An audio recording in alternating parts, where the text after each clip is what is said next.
Chapter 228. Gu Mingming thought for a while.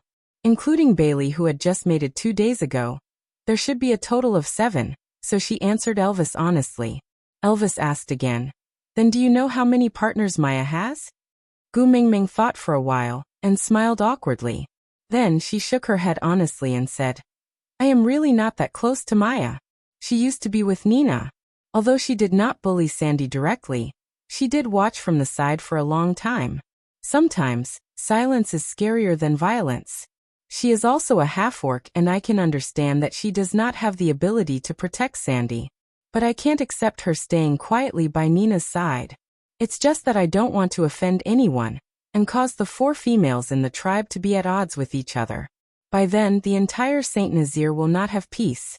So, although I don't want to form a grudge with her, I'm not too close to her either." Elvis brought Gu Mingming's little hand to his lips and kissed it. He said, "Don't make things difficult for yourself. You don't have to socialize with people you don't like. If anyone has any dissatisfaction, tell them to look for me." Gu Mingming fiddled with Elvis's fingers and said sweetly in her heart, "But I am the wife of the tribe leader now. I have to look at the big picture, right?" Elvis smiled and looked at Gu Mingming with a pair of affectionate eyes. He said, "You just take care of yourself. I will look after the big picture." Gu Mingming smiled and twisted her body. Then, she suddenly raised her head and pecked Elvis's face. She said, "You have a sweet mouth. Let me reward you." Elvis licked his lips and thought to himself, maybe he should go and eat more yellow gravy? Wouldn't he get more rewards this way? Gu Mingming was a little shy. She exclaimed and asked, "Then how many partners does Maya have?" Elvis answered, 15. Gu Mingming's mouth turned into an "oh" so wide that an egg could fit in it. She repeated in confusion, "How many?" 15. Elvis nodded and gently lifted her little chin to close her mouth. He then continued to ask, "Then guess again, how many partners does Nina have?" Gu Mingming thought for a while. There was only Quentin whom she could call by name. Plus Leah, who should have mated by now. There were 2 of them. There were 7 that were injured by Leah at Sandy's doorstep previously. Adding the one she rode on every time she went out, there should be 10 of them. Every time, there would be some males that Gu Mingming could not remember the faces of, so there should be 17 to 18 of them. Gu Mingming thought for a while, then stretched out 2 fingers and said, 20. Elvis shook his head. Gu Mingming stretched out another finger. 30. Elvis still shook his head. Gu Mingming clenched her teeth and stretched out another finger. 40. Elvis raised his eyebrows and answered, 43. What the heck? Gu Mingming was truly shocked for once. There were 43 of them. If he took one a day, he wouldn't be able to finish his turn in a month.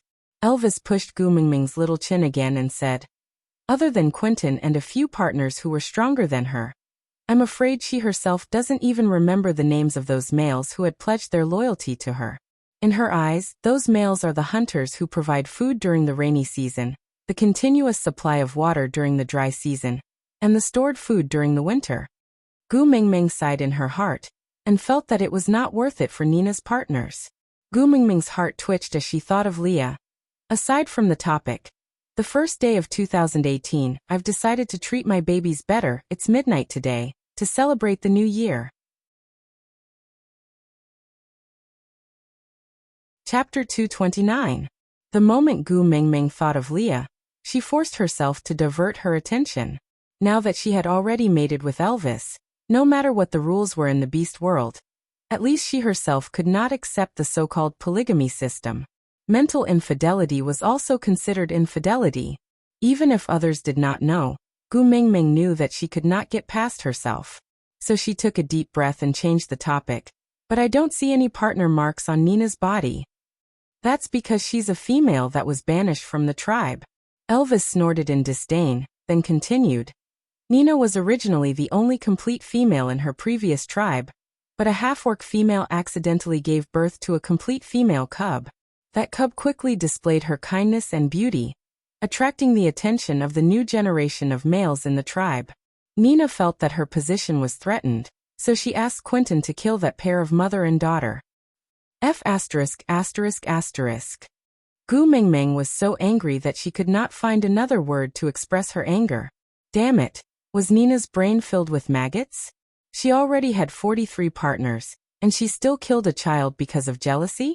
Elvis nodded his head, indicating that it was true. Then he continued.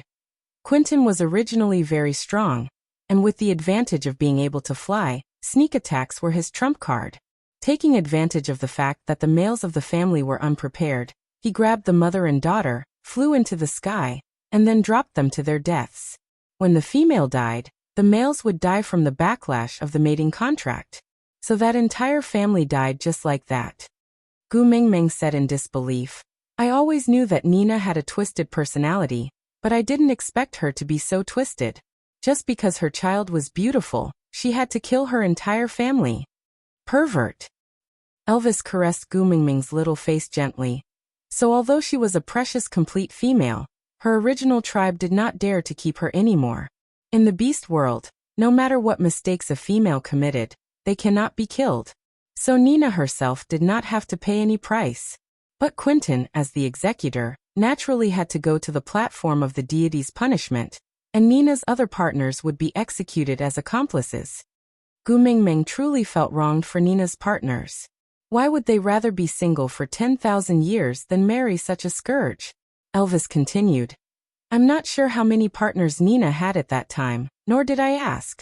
They only knew that the tribe's witch doctor had consulted the beast deity, and came to the conclusion that Nina would only be forgiven if her partner died in the same way as the half-orc female's male.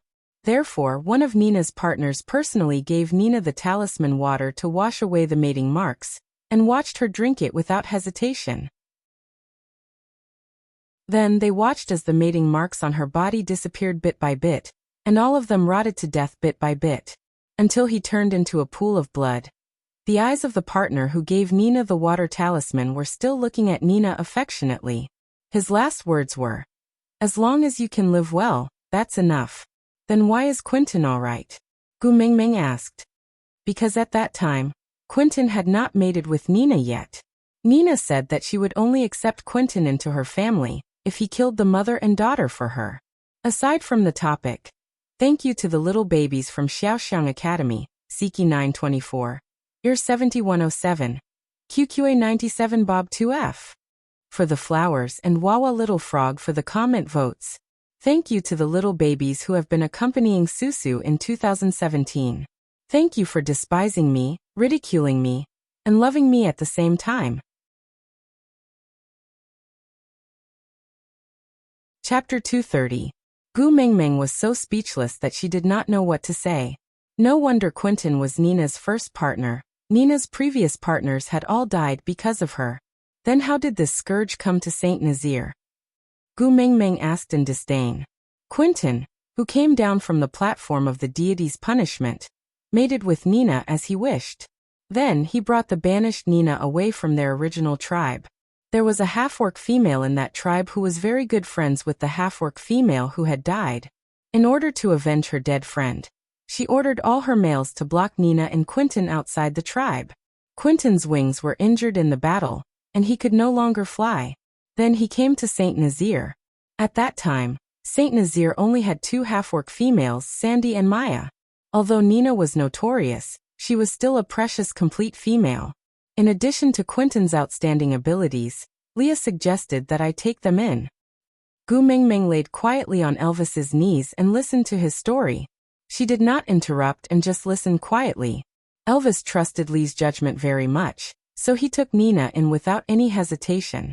The truth also proved that Lee's decision solved almost half of Saint Nazir's mating problems. Elvis tidied Gu Mingming's hair and continued. Because of that special water, Nina could no longer brand the mark of a male on her body after mating. This was the punishment from the beast deity. She could no longer receive the protection of the beast deity. As for Quentin, although Leah healed his wings and allowed him to fly temporarily, it was impossible for him to lift heavy objects into the sky again. So, when he went to assassinate you, he did not throw you down from the sky. You escaped because of that, but you still stood up for Quentin like a fool. Gu Mingming thought about it, and felt that her actions were indeed stupid. She laughed at herself and did not reply. Elvis tapped Gu Mingming's little nose and continued. Do you think that a female like Nina would realize if one or a few of her partners were missing? Gu Mingming thought about it and felt a little regretful, but still shook her head.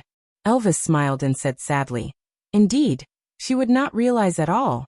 And Nina's situation is a common situation in the beast world. Sandy is a special case. She only mates with males she likes, so she has very few partners. And this is also one of the reasons why Nina does not like her and always bullies her." Gu Mingming then understood that Elvis was actually answering her earlier question after beating around the bush. If all the females in the beast world were like Nina, then it would be so pitiful for the males. Gu Mingming took the initiative to jump into Elvis's arms and hugged him tightly, saying, "You're my husband, the only husband in this world." Guyu Gu Mingmeng, Gu Gu Mingmeng Shen Longer Gu Mingmeng and Gu Gu Air. Gu Long said, "Not. S Gu God. Shi Li Wang S Long U for. U for Chu Mo. Chu Li S Chu." Chapter 231. Gu Mingmeng opened her mouth and bit Elvis's shoulder harshly. Pain, it was not too painful, but Elvis still kept his mouth shut and did not finish his sentence. Gu Mingmeng bit so hard that her cheeks hurt, but she only left a shallow bite mark on Elvis's shoulder. She rubbed her sore cheeks in frustration, then glared at Elvis angrily and said, "If you dare to die outside, I will knock my head against the wall and die in this cave. I will haunt you even as a ghost, twist your ear and ask you, where did you get the guts to abandon me?" It was the first time in Elvis's life that he was attacked, but he did not crush the other party to death. What was even more amazing was that he could not feel any anger at all. Instead, a sweet feeling filled his heart. He hugged Gu Mingmeng in his arms and said gently, "I am very strong. For you, I will become even stronger." Gu Mingmeng then smiled and kissed the place where she bit him just now. She said, "That's a good boy. Today is after all our big day of mating. It's so inauspicious to die. I want you to live with me for a long time." Elvis said and touched Gu Mingmeng's little head lovingly, saying, "Xiaomeng, you have to promise me one thing." Gu Mingmeng tilted her head and looked at Elvis. Elvis paused for a moment and continued, "If one day I really meet with some danger that I can't come back from, don't knock yourself to death. You have to protect yourself well and replace me to live for a long time. Do you understand?" Gu Mingmeng was angry and turned away, ignoring Elvis. Elvis hugged her from behind and his voice was still gentle. With a hint of pleading, he said, "Only you can make me be willing to risk my life in a battle. You live well. That is my biggest wish. Promise me, at least let me die in peace." Gu Mingmeng got angrier the more she heard. She turned around and pulled Elvis's ear, asking, "What? We just mated and you're already planning to make me a widow? I told you not to say it, but you still insisted. If I don't let you know how powerful I am, you'll think that I'm made of paper, right?" Elvis cooperated and cried out in pain, begging for mercy that he would never do it again. Only then did Gu Mingmeng let go. She looked at Elvis's reddened ears and rubbed them with heartache. "Are you stupid? Won't you run away if I pinch your ears?" Elvis held onto her little hand that was rubbing his ear and pulled it to his chest. Then he smiled and said, "But I don't want to leave you, not even one step." Gu Mingmeng smiled and leaned into Elvis's arms. Rumble, rumble. A familiar yet awkward sound came from Gu Mingmeng's stomach. Gu Mingmeng clutched her stomach and looked up at Elvis with an eager smile. "You must be hungry, I'll go cook." Elvis did not stop Gu Mingmeng. With his appetite, the food Gu Mingmeng made could not fill him up. But he did not want to tell Gu Mingmeng about this, because he could save more food for her. Gu Mingmeng ran into the depths of the cave happily. Elvis had carried her here a few times, so she probably knew where everything was placed.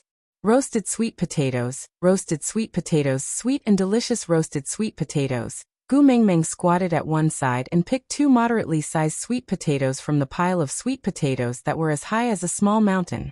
She was prepared to put them into the fire pit to roast later. Fire. Gu Mingmeng suddenly thought of something. This was the depths of the cave, and the light from the fire at the entrance could not possibly shine in. Then Gu Mingmeng lowered her head to look at the 2 sweet potatoes in her hands. She could even clearly see the cracks on the skin of the sweet potatoes. F*******. Golden finger? Aside from the topic, Gu Mingming's first golden finger, night vision was activated because of her mating. To celebrate, she made a small scene. Elvis hugged Gu Mingming and sat in front of the cave, looking up at the sky. Gu Mingming pulled Elvis's hand and said, "Hubby, count the stars with me." Elvis nodded and looked at the dazzling stars in the sky. He counted slowly, 1, 2, 3. Gu Mingming looked at Elvis's hard work and suddenly laughed. "Forget it, you're too stupid and not suitable to count the stars.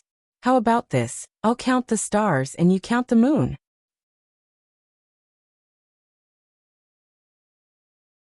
Chapter 232. Gu Mingming held a sweet potato in each hand and shouted loudly with her bare feet. "Ah!" She dragged her voice as she ran towards Elvis. Elvis was shocked by Gu Mingming's roar. By right, there should not be any danger in the cave, so why was she screaming so miserably? Elvis's actions were much faster than Gu Mingming's, so Gu Mingming had only taken a few steps when Elvis had already leaped in. He met her face to face and without saying a word, he pulled her into his arms and looked around warily. He was sure that this was his cave. There was no smell of outsiders in the cave, not even a bug. But Elvis looked at Gu Mingming suspiciously. She was holding back her big red face and staring straight at him. She held a sweet potato in each hand and gestured excitedly. "Xiaoming." Elvis patted her back lightly, then took the big sweet potato from her hands and asked, "What's wrong?" Gu Mingming panted heavily and said with a grin, "Look, what's this?" Elvis did not understand, but still answered honestly, "Sweet potato." Gu Mingming nodded her head excitedly and said, "Yes, this is a sweet potato." Elvis still did not understand what Gu Mingming was so excited about. He could only look at her quietly and wait for her to catch her breath before continuing. Gu Mingming pointed at the sweet potato at the side and said, "This is a sweet potato." Then she turned her head and pointed at the other side and said, "There's a pile of potatoes there." Then she pointed at the other entrance of the cave and said, "That cave has our preserved meat," and Elvis suddenly understood. He hooked Gu Mingming's little chin lightly and turned her little face towards him. Then he asked softly, "Can you see me now?" Gu Mingming nodded her head excitedly and threw away the other sweet potato in her hands. Then she used her finger to trace Elvis's outline and said softly, "This is Elvis's eyebrows, this is Elvis's nose, these are Elvis's eyes and here." Gu Mingming held Elvis's face with both hands and offered her own lips. She kissed him lightly and then continued, "This is Elvis's mouth." Elvis smiled as he held the back of Gu Mingming's head and kissed her lips back. He only released her after a long while. "This is the proof that you are the messenger of the beast deity," Elvis said. "What?" Gu Mingming did not understand. Elvis carried Gu Mingming with one hand and easily picked up the 2 sweet potatoes she had picked out with the other hand. He said while carrying Gu Mingming out, "Only the messengers of the beast deity can inherit special abilities from their partners." Gu Mingming's eyes lit up. Gu Mingming frowned, clearly unable to understand. Elvis continued to explain patiently. "Normally, although females are much weaker than males, they still have the usual abilities, such as the ability to see in the dark, the ability to transform, the speed of running or the sharp claws and teeth. They had all the abilities they inherited from their sire, so they would not inherit their partner's abilities. On the other hand, the messenger of the beast deity is the exact opposite. You did not inherit any abilities from your father beast, so your body is like a vessel, still empty. You can inherit some of your partner's characteristics.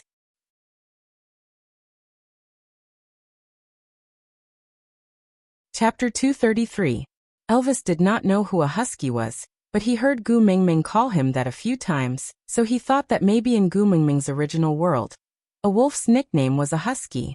So he nodded his head seriously and said, "I only heard Leah mention a little about the beast deity's messenger being able to inherit the partner's abilities. After all, it was 1,000 years ago and we don't know to what extent we can inherit it. But you can try and see if you can become a husky." Gu Mingming's lips twitched as she laughed dryly. Then she shook her head and said, "It's better not to try. I don't want to become a dog." Elvis pinched Gu Mingming's little chin and corrected her. It's a wolf. Gu Mingming twitched her lips and replied, I don't want to become a wolf either. What if I can't change back after I transform? Don't. Elvis did not force her. It was already a good thing for him that she had inherited his vision. At least he did not have to worry about her accidentally bumping into anything when she walked in the cave in the future. That was enough. As for speed, strength, and even attacking ability, it was enough for him to have it. It was Gu Mingming's first time trying to move around freely in the dark. The joy and excitement in her heart made her unsatisfied with being carried in Elvis's arms. She struggled to get off the ground and Elvis did not stop her.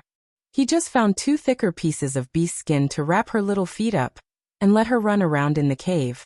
He just followed behind her and smiled at how she found everything she saw to be novel.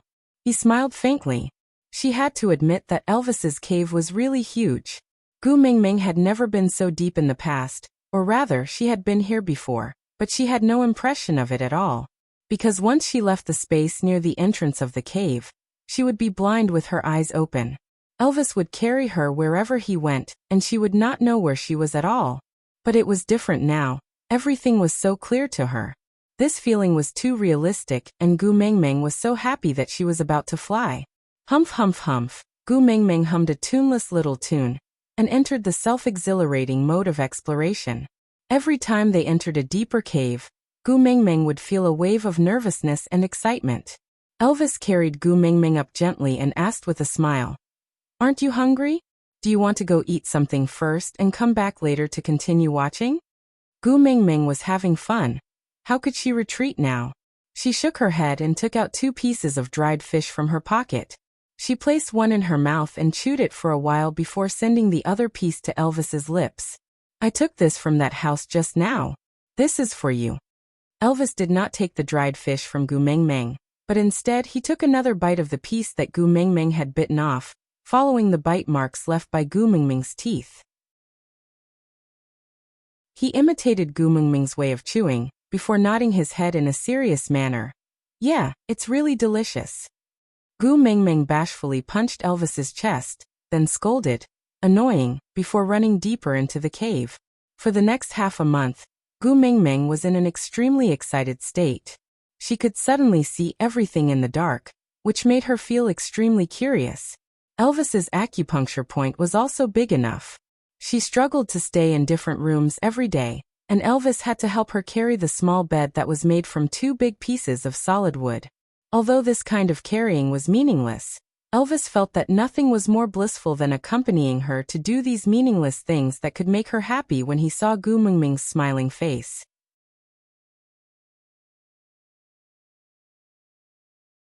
Chapter 234.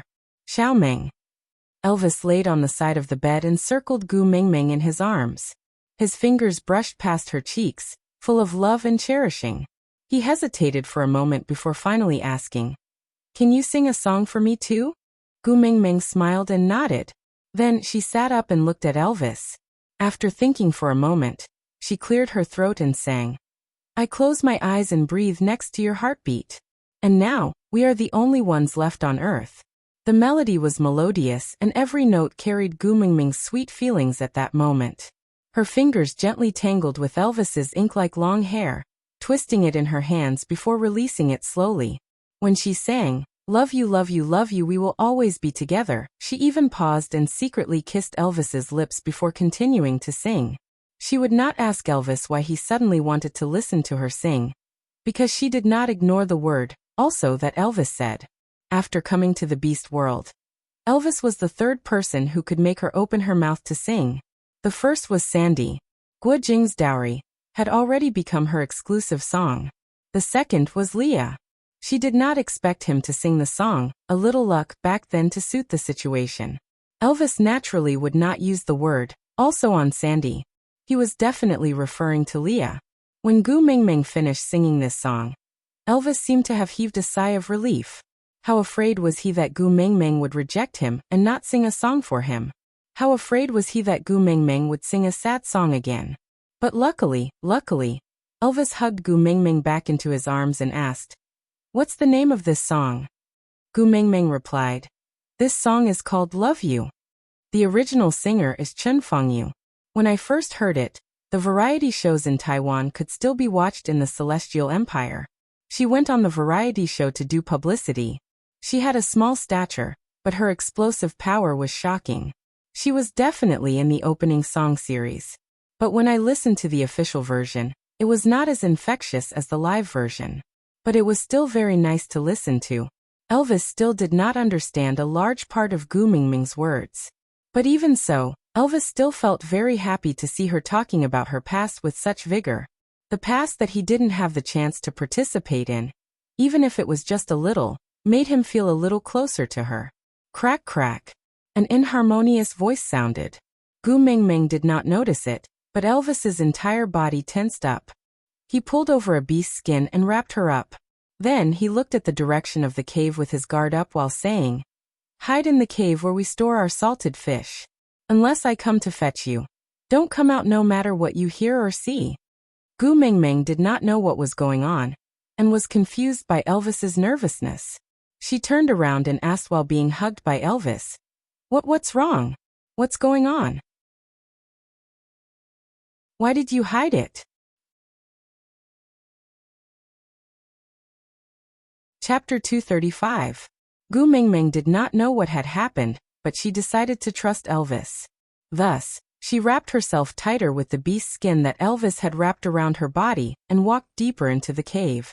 She sat at the place where the dried fish were stored and looked at the frozen dried fish in the cave. She then looked worriedly at the sealed entrance of the cave. She could see things in the dark, but her eyes were not X-rays. It was impossible for her to see what was happening on the other side of the sealed entrance. Fortunately, the cave was not completely silent. A loud sound made Gu Mingming shiver. She was familiar with this sound. It was Elvis's wolf howl. Could it be that Elvis had transformed to make such a sound? What was going on? Why did Elvis suddenly transform? Could it be that it was the 15th full moon night? Was Elvis's wild beast blood awakening? Or split personality? Just like in Seven of Me, where Elvis with a violent personality appeared. Just as Gu Mingming's thoughts were running wild, she heard a loud bang. It was as if something had landed heavily on the pile of soil that Elvis had used to seal the entrance of the cave. Gu Mingming's head buzzed. No, Elvis was not the only one outside. This was the sound of a fight. Didn't they say that the snow had sealed the mountain, and no one would come out of their cave? Why would someone suddenly barge in? Gu Mingming was extremely worried. She laid on the pile of soil and used her hands to dig at the sealed entrance. She desperately wanted to know what had happened outside. The soil that had been frozen at an extremely low temperature was hard and cold. Gu Mingming dug until her hands were covered in blood before she managed to dig out a small hole that was the width of 2 fingers. Compared to the light, a gust of cold wind passed through the small hole faster. Gu Mingming endured the discomfort in her eyes and squinted at the small hole to look outside. 1, 2, 3, 7, 8, 9, 9 ferocious wild beasts were fighting with Elvis. They were entangling and biting each other, and there were already 2 to 3 deep wounds on Elvis's back that exposed his bones. His flesh was flipped outwards and blood flowed out continuously. His black fur was dyed red by the blood, looking hideous and glaring. Gu Mingming instinctively covered her mouth to prevent herself from making a sound. She knew that Elvis wanted her to hide in the cave of the salted fish, so that he could use the smell of the salted fish to cover up her scent. And in this situation, if she appeared, not only would she not be able to help Elvis, she would also cause him to fall into a more passive and dangerous situation. Gu Mingming clenched her fists tightly and forced herself to calm down. She needed to think carefully about how she could help Elvis. At the other end of the hole, Elvis bit onto the hind leg of one of the enemies. With a forceful shake of his head, he tore the leg off the wild beast's body. Blood sprayed all over Elvis's face, making him look like a ferocious demon that crawled out from hell. The other party did not have the slightest bit of fear towards his partner's attack. Instead, he quickly replaced his position and continued to trap Elvis firmly in the middle.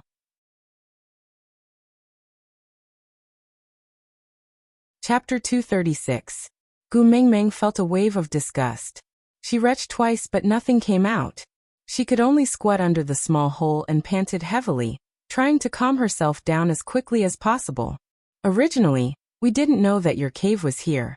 But just when we were almost frozen to death, we heard a magical and beautiful melody. Listen, it should be the voice of a female. That person said while revealing a greedy expression. His black and red tongue licked around his mouth. Then he started chewing on the leg bone that no longer had any meat left. Gu Mengmeng was shocked. Could it be that her singing attracted the enemy? Gu Mengmeng really wanted to slap herself to death. Why did she have to sing for no reason? Even if Elvis wanted to listen, she could just lie beside his ear and sing quietly. Why did she have to sing so loudly? Was it to show off her voice? Look at this, you've brought disaster upon yourself. At the same time, Elvis had already bitten off the throat of another wild beast. The head rolled to the man's feet and was kicked out of the cave mercilessly. The man nodded approvingly. Looks like we've met a tough opponent. Elvis transformed into a human, only maintaining his fangs and right hand in beast form. He had never fought like this before. This inspiration came from Li's foxtail that he revealed when he was coaxing Gu Mengmeng. Elvis spat out the dirty blood in his mouth and said, "If you guys only want food, I can give you some meat. Together with these two idiots, it should be enough for you guys to last till the next tribe." That man was also very curious about Elvis's battle form. He sized him up for a long time before saying, "You're actually a half-orc? Huh, looking at your moves just now, I thought you were at least a second-level beast in human form. I didn't expect you to be a half-orc. Ha ha ha ha, good. That man suddenly laughed out loud and stood up. With a lewd expression, he said, "Why don't you hand over your female and let her break off the partnership with you? Then join us. Don't worry, I'm very fair as a leader. I'll return your female to you after I'm sick of playing with her. Other than the fact that you guys aren't bound by the partnership contract, everything else will be the same as now. How about it? Not bad, right?" Elvis stared coldly at the person who spoke. He was expressionless, the kind that did not have a single trace of emotion. He took a step forward, and the remaining 7 wild beasts blocked him. Both parties were in a deadlock and the tense atmosphere was like the calm before the storm. Even Gu Mengmeng could clearly feel the dangerous aura emanating from Elvis. After transforming into human form, the 2 wounds on his back looked even more ferocious, forming a sharp contrast with his jade-white skin. Like a blooming poppy, it did not make him look weak at all, but instead made him look even more wild. The blood dripping down from his waist seemed to be announcing how dangerous its owner was. "If I kill him, you'll have another portion of food." Elvis stared straight at the man who claimed to be the leader, and did not transform to participate in the battle. However, his words were clearly meant for the thugs surrounding him to hear.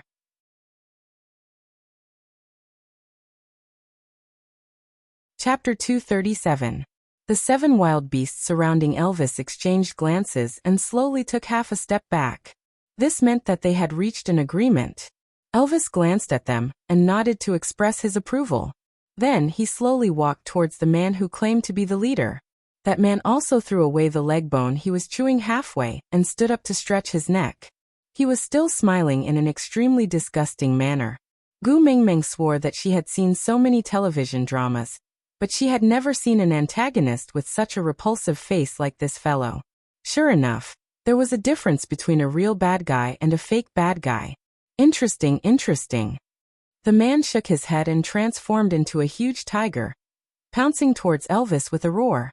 Elvis dodged the tiger's attack sideways and at the same time, he used his sharp claws to attack the tiger's abdomen. The tiger seemed to be prepared for it. Its tail, which was as thick as an arm, curled around Elvis's arm and swung it. The half of its body that was stretched out actually stepped on the wall and spun back, blood spurting towards Elvis's face.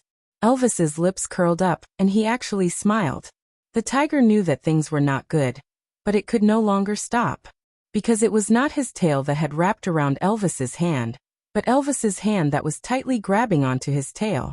He actually sent his own tail into his opponent's hand. A second before the tiger got close to him, Elvis lowered his body and transformed his entire head into a wolf. He opened his mouth and used his sharp fangs to lock onto the tiger's throat. All his actions were fast, accurate and ruthless, without a single bit of sloppiness. Crack crack. 2 consecutive sounds of bones breaking could be heard, and the tiger's head drooped down in a weird position, hanging by Elvis's mouth. The murderous aura in Elvis's blue eyes had yet to fade away when he suddenly realized that there was a small hole in the entrance of the cave that he should have blocked. The eye that peeked out from behind the small hole. He recognized it. His heart froze and Elvis loosened his mouth. That tiger fell limply onto the ground.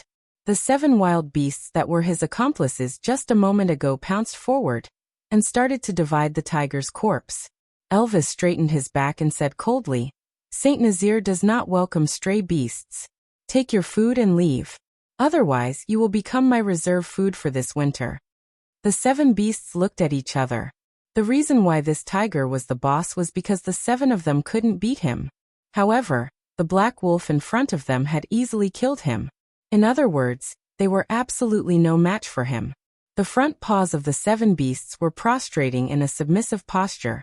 Elvis raised his hand and flicked his fingers twice, indicating that they could scram. Only then did the 7 wild beasts hurriedly drag the corpses of their comrades that had become food out of Elvis's cave. Accompanied by the howling of the storm, the sounds of the wild beasts fighting for food gradually faded away. Elvis and Gu Mengmeng stared at each other with that piece of soil between them. It was as if time had stopped working here, and they were in a state of being paused. "Elvis, you're hurt." Gu Mengmeng regained her senses first. She dug at the soil in front of her with all her might while saying, "Don't move, I'm coming over now. I'll dig through this place very quickly, don't move recklessly."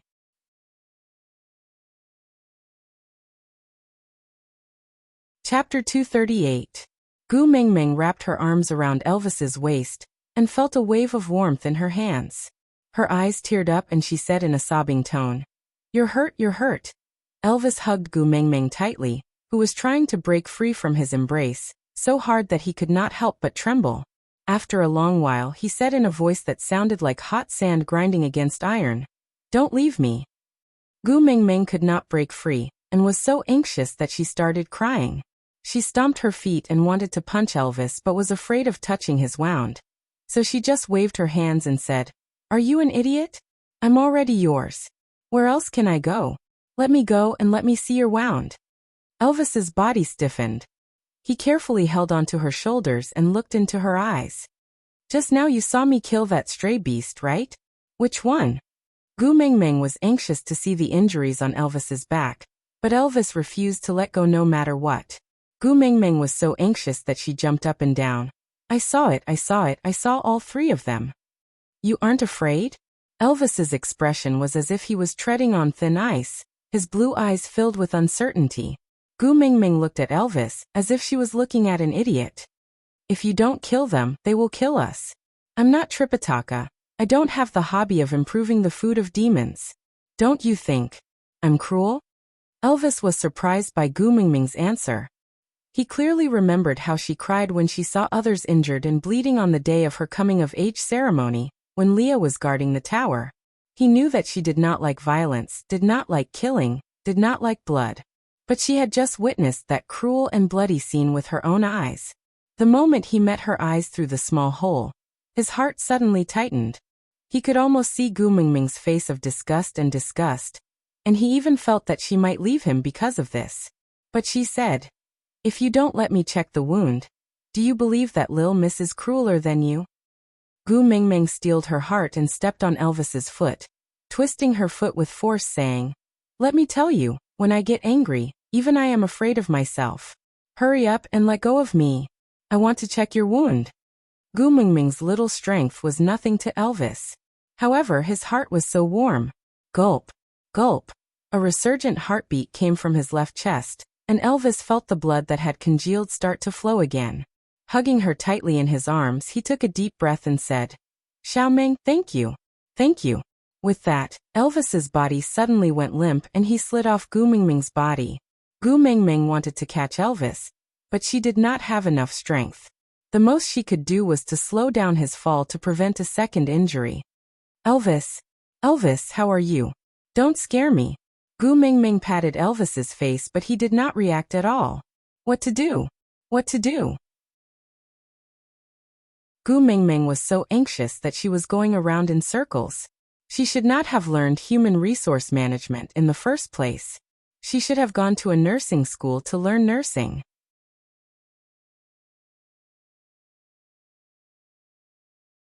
Chapter 239. Gu Mingming nodded her head fiercely and said with a sobbing tone, "Leah, hurry and save Elvis." Leah maintained his faint smile and stood at the cave entrance without moving. After a moment of silence, he opened his mouth and said, "After all, we are love rivals. If he dies, it would be a good thing for me." Leah. Gu Mingming shouted his name with a hoarse voice. Leah was taken aback, and he almost could not maintain the smile on his face. This was the first time Gu Mingming looked at him with such eyes and called his name with such a tone, for another male. Leah used 2 breaths' time to barely calm himself down before continuing. "So, if you want me to save him, you have to promise me 3 things. Gu Mingming clenched her teeth and said, "All right, as long as you can save him, I can even promise you 300 things, not to mention 3. Leah nodded and took a step into the cave, saying, "The first condition is that I want to stay here this winter." Before Gu Mingming could speak, Leah continued, "Elvis needs to be taken care of. You can't possibly make me run around in this snowstorm, right?" Gu Mingming looked at the howling snowstorm outside the cave and nodded. "Elvis's cave is very big, it doesn't lack a place for you to sleep." Only then did Leah heave a sigh of relief. Then he took another step inwards and said, "The second condition is that when winter ends, the snow at the entrance of the cave will naturally melt. You have to sing a little happiness for me every day as repayment for treating Elvis." Gu Mingming wanted to reject him. She knew what this song meant to both of them. Leah had already mated with Nina, and she was already Elvis's woman. Was it appropriate for her to sing this song now? What was the point? But looking at Lee's "if you don't promise me, I will leave now" attitude, Gu Mingming clenched her teeth and said, "All right, I will sing." Leah took the 3rd step forward and came to Elvis's side. He slowly squatted down to the same height as Elvis and looked straight into her eyes. "The last condition, I want you to call me Daddy Leah, every time you talk to me." Elvis nodded his head and said, "I want you to call me Daddy Leah." Gu Mingming glared at Leah and said, "You haven't taken enough advantage of me? Don't push your luck. Food, lodging, and entertainment services are provided. Our consultation fee should be considered quite a lot, right?" Lee's gaze darkened, and there was a slight change in the curve of his lips. He could not help but clench his fists, but he did not dare to let Gu Mingming discover anything amiss. He tried his best to maintain the smile that she loved, using the calmness that she loved, to grind his heart into pieces and mark a cinnabar mole for her. He murmured softly, "Once upon a time, you and I were also we. What's the point of talking about this now? Just tell me, are you going to save him or not?" Gu Mingming screamed at the top of her lungs. "If you don't agree, I won't save you." Leah looked at Gu Mingming, not giving in at all. He wanted to know if she would agree to do something she was unwilling to do for Elvis. At that moment, Lee's emotions were also very complicated. He hoped that she would agree, but was also afraid that she would really agree. "All right, Daddy Leah, Grandpa Leah, Ancestor Leah, I beg you, save my hubby." Gu Mingming hugged Elvis, who was covered in blood, and looked at Leah with determination. In her eyes, she could no longer find the infatuation, shyness, naivety, and liking him. Aside from the topic. Thank you to the QQ Reading Baby Xiao Wang for tipping 100 reading points. And thank you to the little baby from the Portrait Academy Constellation Love XSD for giving this article a 5-star review, then daily group expansion. For 92779273 originally, the group could only accommodate 500 people, but because I was lazy and did not want to open a second group, I increased the capacity to 2,000. So the problem now is the lack of management personnel.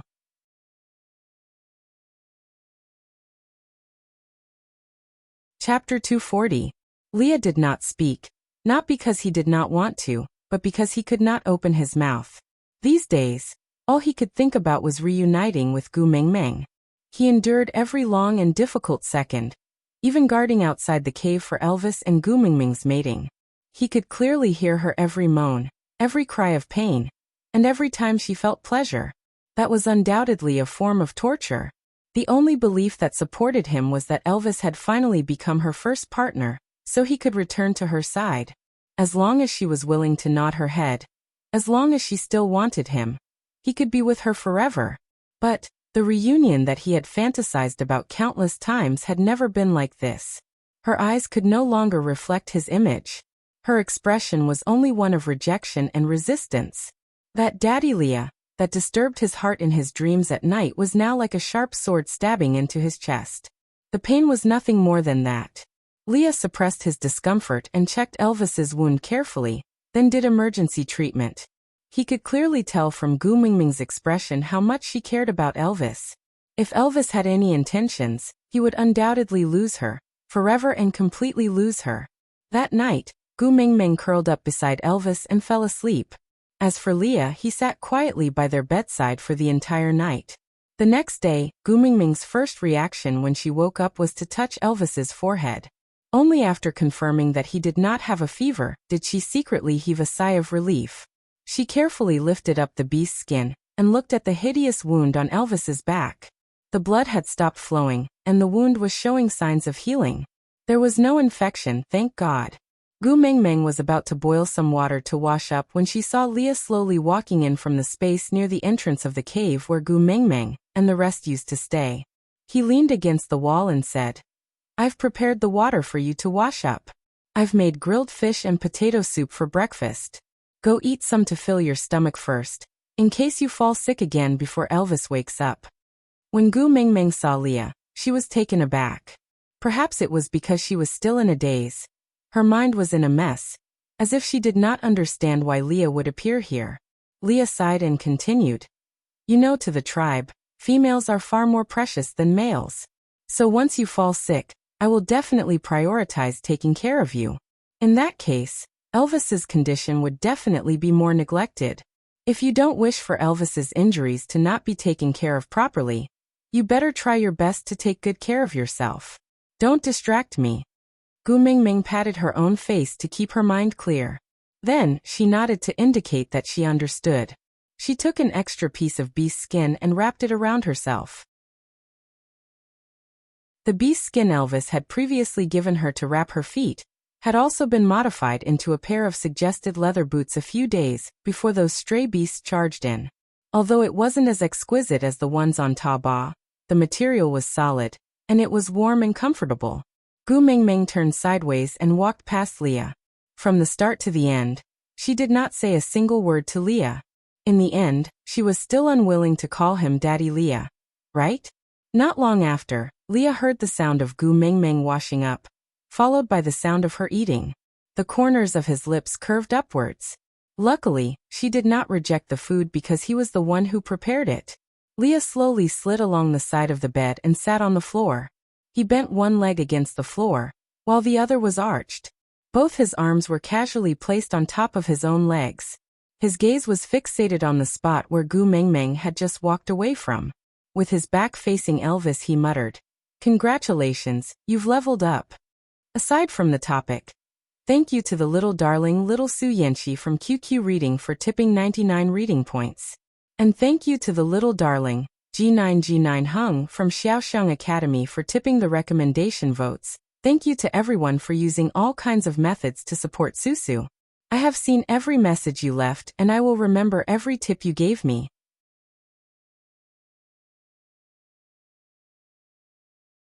Chapter 241. Elvis, who was lying on the bed, did not give her any response. Luckily, Leah did not seem to be anticipating Elvis's reply as he continued muttering to himself. "I saw those stray beasts that ran out.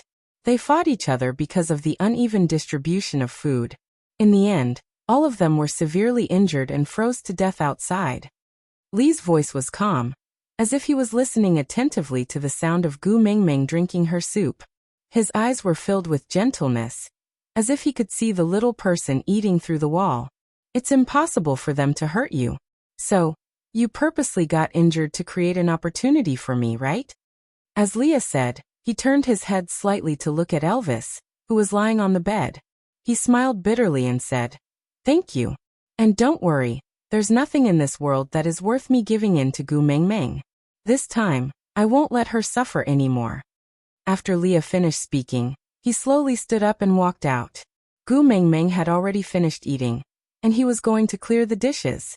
Meanwhile, Elvis, who was lying on the bed, secretly turned his head to face the other side of the wall.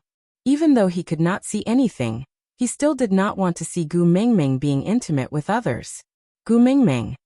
Leah walked out and saw Gu Mengmeng trying her best to pluck the snow off the entrance of the cave. The wound that she had painstakingly applied herbs on was about to bleed again. Leah grabbed Gu Mengmeng's wrist and frowned at her reddened fingertips, asking, "Are you trying to distract me so that I won't have time to take care of Elvis?" Gu Mengmeng pulled her hand back with all her might, not caring that her wrist was almost dislocated, forcing Leah to let go. Then, she placed her hands behind her back and turned her face away, saying, "It's just a small injury. I don't have to deal with it and it will heal on its own. Just focus on taking care of Elvis. Don't worry about me." With that, Gu Mengmeng was about to walk into the cave to melt the snow that she had painstakingly plucked into a pot before heating it up, so that she could wash the bowls after she finished eating. But before she could take a step, Leah grabbed her shoulders from behind. He did not hug her, just held her shoulders with both hands and prevented her from leaving. "What are you doing?" Gu Mengmeng twisted a few times and realized that she could not break free at all. Moreover, she would not be injured no matter how hard she struggled in this position, so she could not force Leah to retreat. Leah didn't reply and just held Gu Mengmeng in place until she gave up struggling.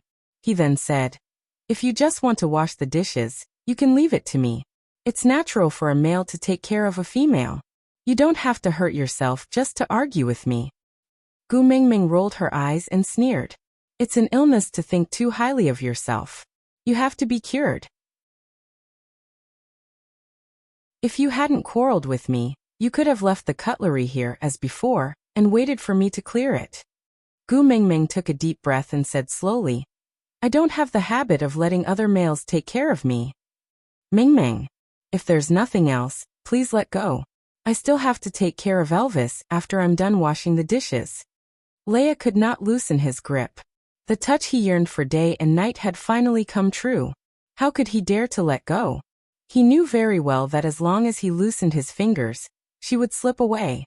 If he wanted to touch her again, how difficult would it be? Out of topic.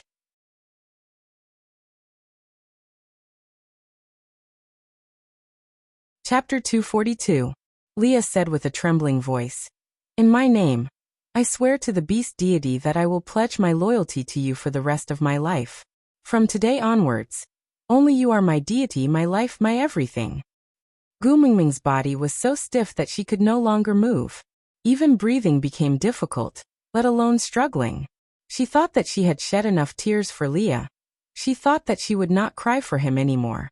But at this moment, her eyes were still red. Leah slowly inched forward until he finally filled her in his arms again. That warm touch made him feel as if his skin was scalded. Pain, suffocating pain. The blood in his entire body seemed to have frozen at that moment. His eyes, ears, mouth and nose. All his senses were focused on her tiny figure and nothing else. Leah buried his head into Gu Mengmeng's neck, his voice trembling uncontrollably. No matter how much he wanted to maintain her loving smile, he could not succeed in the end. "Do you think that the words I said back then were all fake? I have never been someone else's male. Never. Gu Mengmeng, I beg you, at least take back this sentence, all right?" Gu Mengmeng stubbornly wiped away the tears on her face and stepped on Lee's foot forcefully, trying to force him to let go. Leah snorted, but his hands did not move at all. He was still hugging Gu Mengmeng tightly, stubbornly refusing to let go. Gu Mengmeng trembled and took 2 deep breaths before forcing herself to speak again. She said word by word, "It no longer matters to me whether you are someone else's male or not. Because I am already someone else's female. This is a fact that cannot be changed." Pain. Every cell in his body was frantically transmitting the message of pain. Lee's instinct to seek advantages and avoid disadvantages made him want to turn around and escape, but it was as if his legs were rooted to the ground and he could not move an inch. He did not want to let go. He did not want to let go. Because he knew better than anyone how much regret, how much suffering and how much worse it would be to die after letting go. He would rather be in pain, He would rather be sliced to death by her words one by one than to let her go and then die with endless regret. If I'm really just indifferent to you, then just accept me. Leah rubbed Gu Mingming's neck gently, using his face to feel her skin and her temperature. He was so eager to prove that the person in his arms was the real Gu Mingming, and not an illusion that he had imagined in the countless moments when she was not around. Elvis took good care of me and I lived a happy life. On account that we used to be in a relationship, please maintain the demeanor of an ex-boyfriend, and don't disturb my life. Gu Mingming struggled again, but Leah seemed to have steeled his heart, and refused to loosen his grip even a little. No, I don't want to be a gentleman. I want you. You can't afford it. Gu Mingming screamed at the top of her lungs. Don't play the prodigal son game with me. Let me tell you, I, Gu Mingming, don't want things that have been touched by others. Leah shook his head and suddenly turned Gu Mingming's body to face her. His usually affectionate eyes were now filled with uneasiness and pleading, unable to ignore the mist in his eyes. His brows furrowed into a dead knot, and the pain in his heart made it hard for him to breathe. But even so, he still tried his best to smile. Other than you, I won't let anyone else touch me. This body, this soul, this heart, they all belong to you. Aside from the topic, I say, can you guys have some standpoint? When I was nice to Leah, you guys said that Elvis was too pitiful and asked him to quickly take over. Now that I've let Elvis take over, you guys are saying that Leah is too pitiful. Who exactly are you guys supporting? You can't have your cake and eat it too. Consider your standpoint, and be more ruthless to the other. In this world, there is no sorrow greater than a dead heart and no fortune greater than forgetting each other.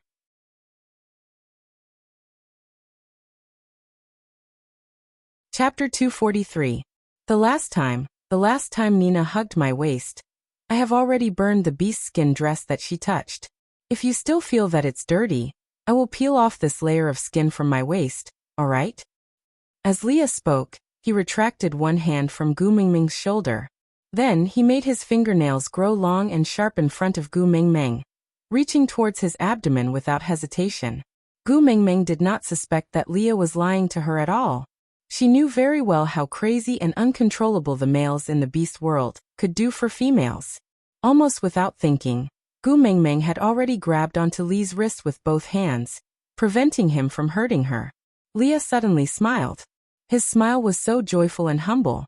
Tears welled up in his eyes as he asked carefully, "You still feel heartache after all, right? You lied to me when you said that I don't care, right? You purposely gave me the cold shoulder, ignored me and made me feel sad just to punish me, right?" Gu Mingming turned her head to the side and did not look at Lee's expression. Looking at his face that was close to despair, she did not know how long she could be tough for. She wanted to retract her hand, but Leah held on to it. He took a deep breath and slowly transformed his white and fluffy big tail. He carefully wrapped it around Gu Mingming's waist and pulled her towards him. With his two empty hands, he held onto Gu Mingming's hands with one and lifted her chin with the other. That pair of narrow and affectionate eyes stared straight into Gu Mingming's pupils. The deep emotions in his eyes swept over like the ocean, not allowing her to escape. "Don't blame me, don't hate me, completely erasing me from your memory, as if we had never met before, is the cruelest way for you to punish me, right?" Leah slowly placed Gu Mingming's hand on his left chest. He held back his tears and said, "I know I did wrong, I should accept the punishment. But Gu Mingming, my heart hurts so much, it really hurts so much. Let's change the punishment method, alright?" Gu Mingming bit her lower lip and refused to speak. Because she used too much force, her lips started bleeding. Leah was extremely flustered. In a moment of desperation, he kissed Gu Mingming's lips, using his tongue to pry open her pearly white teeth and replace her lower lip. Blood, wantonly mixed together. It was not clear whether it was hers or his. The pain that came from the tip of his tongue was unbearable, but how could it compare to watching her hurt him? If this was the new punishment she decided to bestow upon him, he would gladly endure it. Leah kissed until Gu Mingming's tears flowed down her cheeks and burned his skin. Leah slowly released Gu Mingming's lips and looked at her bloodshot eyes from crying. She was staring straight at him, but he could no longer see any trace of adoration in her eyes. I kissed you without permission. I apologize. Gu Mingming did not wait for Leah to finish and gave her answer without hesitation. Leah lowered his gaze slowly. His sadness had already exceeded the limits of what he could endure. No matter how hard he tried, it was impossible for him to pretend that nothing had happened. Leah was silent for a long time. Mingming, I don't want to apologize. I want to confess. I love you more than anything. Don't abandon me, okay? Gu Mingming struggled with all her might and successfully shook off Li's hand. But her waist was still circled by Li's big tail, and she could not break free. She placed her hands by her sides and looked straight into Li's eyes. I, Gu Mingming, am not a toy that you can have and throw away whenever you want. You were the one who abandoned me back then, so don't pretend to be hurt now. If you really love me that much, you shouldn't have abandoned me back then. Aside from the topic, thank you to the little darling from Xiaoxiang Academy, Roman Chamomile, for your evaluation votes then. I saw some readers say that I spouted too much nonsense in the author's words, so I tried my best not to be long-winded. Let me add on, all the content in the author's words is free and will not be counted in the paid word count. So don't misunderstand, Susu did not use nonsense to count the word count. On the contrary, the mini-theater and the author's point of view content written by Susu and the author's words are all included as free content. If these independent mini-theaters were to be placed in the main text, it would be a little abrupt, so they are placed separately. I hope you guys will like it.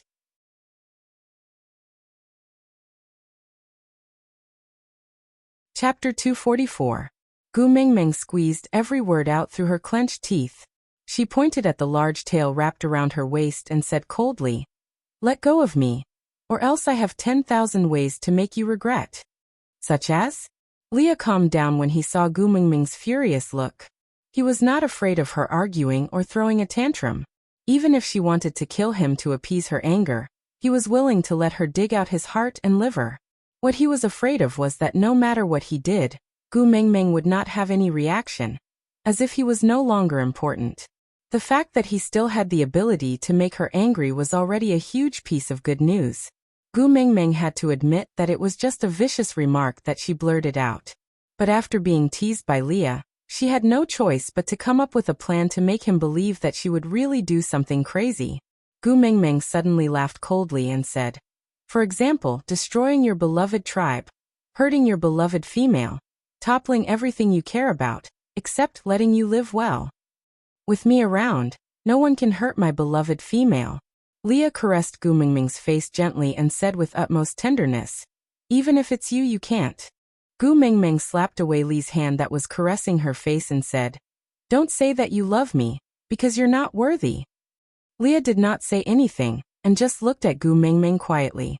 Seeing that she did not continue, he then slowly said, "But even though I know I'm not worthy, I still love you." Gu Mingming's heart went numb. She did not know whether she was still in love or not behaving like a woman, but no matter which one it was not something she could accept. Taking 2 deep breaths, Gu Mingming tried her best to extricate herself from this atmosphere that Leah had made look like the breakup arena. Gu Mingming looked at Leah and tried her best to speak in a calm tone. "I let you stay in the cave to treat Elvis, not for you to tease me. If you treat me like this again, please leave." She chased him away. Leah was taken aback. In the past, Gu Mingming had always stuck to him and would pounce on him whenever she saw him. Even when he went to Nina's house and did that act to make her sad, she still begged him to go home when she saw him. But now she wanted him to leave? Leah knew that he might have forced Gu Mingming too hard today. She laughed at herself. Leah, who was the best at scheming people's hearts, actually lost his sense of propriety one day. Lowering his head, Leah finally let go of his tail and said with some grievance, "At first, I only wanted to help you wash the dishes." Gu Mingming looked at the cutlery that had long fallen to the ground. She turned around and said, "You can wash it if you want, it's just this once anyway. I won't eat anything you cook in the future." With that, Gu Mingming turned around and went deep into the cave to look for Elvis. Looking at Gu Mingming's back view, Leah suddenly lost all his energy. He sat cross-legged on the ground and hugged his large tail. After staying silent for a long time, he sighed and said, Looks like you have also fallen out of favor. She used to like you so much, but now, she doesn't even want to look at you. It's me that implicated you. On the other hand, Gu Mingming curled up in Elvis's arms and buried her head into his chest. She started sobbing secretly and pulled Elvis's ear with one hand. However, she did not bear to use too much strength and could only complain while crying. Why aren't you waking up? I really need you now. Why aren't you waking up to accompany me? Aside from the topic, why don't you let Leah come back every day? When I let him come back, you all cry, make a fuss and send me razor blades.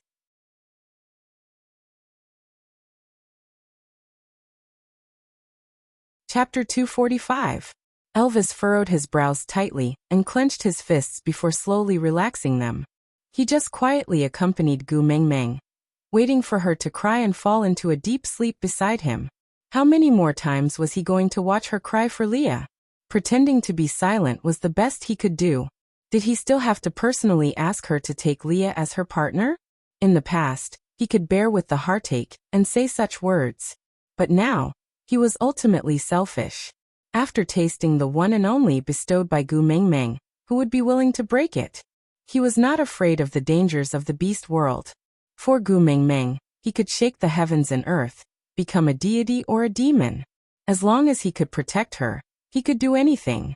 But he was afraid of her tears.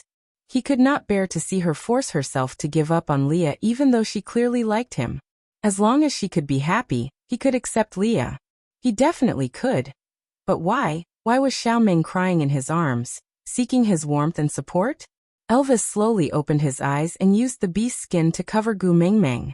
Then he got off the ground and walked to the outermost room. Leah was still staring blankly at his own tail. Without saying a word, Elvis went up and punched Lee's face. Leah did not resist and flew out, crashing into the wall before sliding down. Wiping the corners of her mouth, she raised her head to look at Elvis, asking, "Are you angry because I wasted the opportunity you created?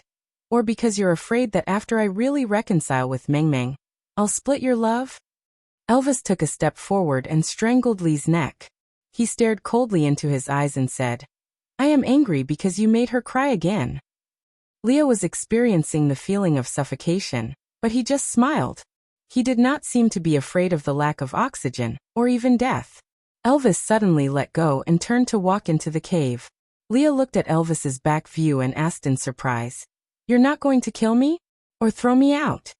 Elvis did not turn back and just said with his back facing Leah, "I won't do anything that will make Xiaoming sad." After Elvis finished speaking, he did not stay any longer, and directly returned to the inner room. He started a fire and set up a pot of ginger soup. He also wanted to be like Leah and make lots of delicious food for Gu Mingming, but his talent was limited, and he really could not do anything. This was the only recipe that he would not mess up. Compared to the leftovers he saw outside just now, it seemed a lot shabbier, but this was the best thing he could prepare for Gu Mingming. When Gu Mingming woke up, a long time had passed. The moment she opened her eyes, she realized that Elvis had already woken up. She jumped up in joy and flew into Elvis's arms like a butterfly, hugging him tightly and refusing to let go. Elvis patted Gu Mingming's back lightly and said, "Sorry for making you worry." Gu Mingming shook her head and said, "As long as you are fine, I will be thankful. I don't care about anything else as long as you are fine." Elvis's heart felt warm and guilty at the same time. Did he make Xiaoming worried because he pretended to be unconscious? What a pity, his difficulties were not worth mentioning. The energy I stored in third level was too much, so I lost control when I was leveling up. My body could not withstand the explosive energy, so I fainted. Actually, it's fine. Look, aren't I fine now? Aside from the topic.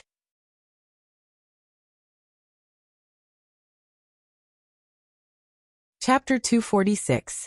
She only heaved a sigh of relief after making sure that other than the wound on his back, there were no other abnormalities. She threw herself back into Elvis's arms and hugged his waist, saying, "You scared me to death that day. You were perfectly fine and suddenly collapsed. I thought I was going to become a widow after just getting married."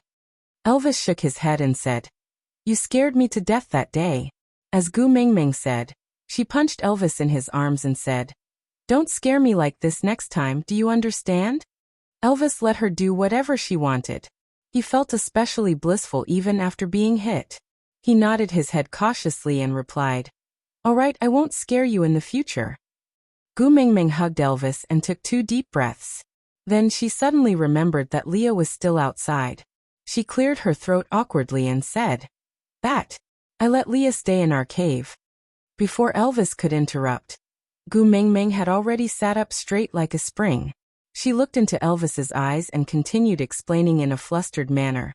"Don't misunderstand, it's not what you think it is." Elvis was taken aback and asked with a smile, "What I think?" Gu Mingming choked on her words. She pursed her lips and said, "No matter what you think, it's not what you think." "Oh." Elvis smiled and nodded his head, indicating that he understood. Gu Mingming held Elvis's hand and said seriously, "You were unconscious that day and covered in blood. I was terrified and was especially worried that you wouldn't wake up. I was also afraid that those weird fellows would return. I was really helpless." Then at this moment, Leah appeared at the entrance of the cave. "He agreed to treat you on the condition that he stays in our cave until spring. I thought that there was no reason for him to risk his life in the wind and snow to do something for us, so I agreed.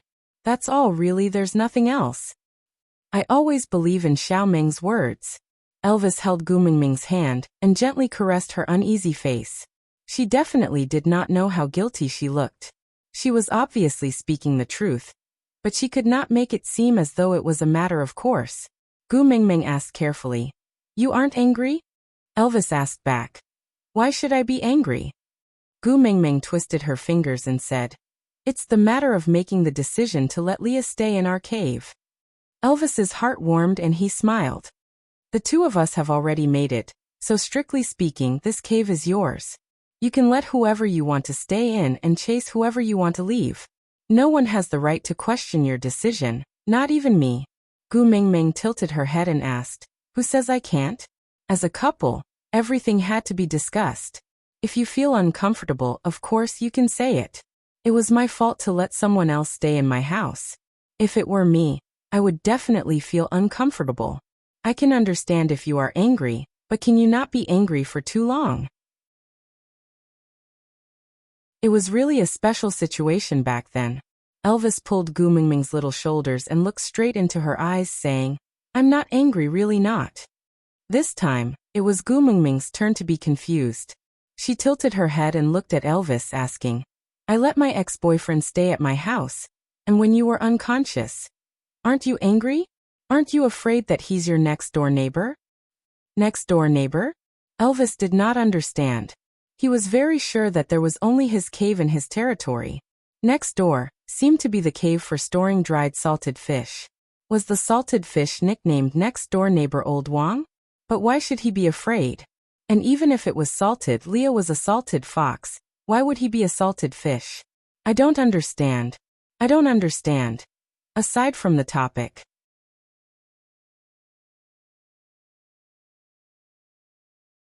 Chapter 247. Gu Mingming rolled up her sleeves and said angrily, "Let me ask you, what if I lose control and pounce on Leah when you are unconscious? Aren't you worried at all?"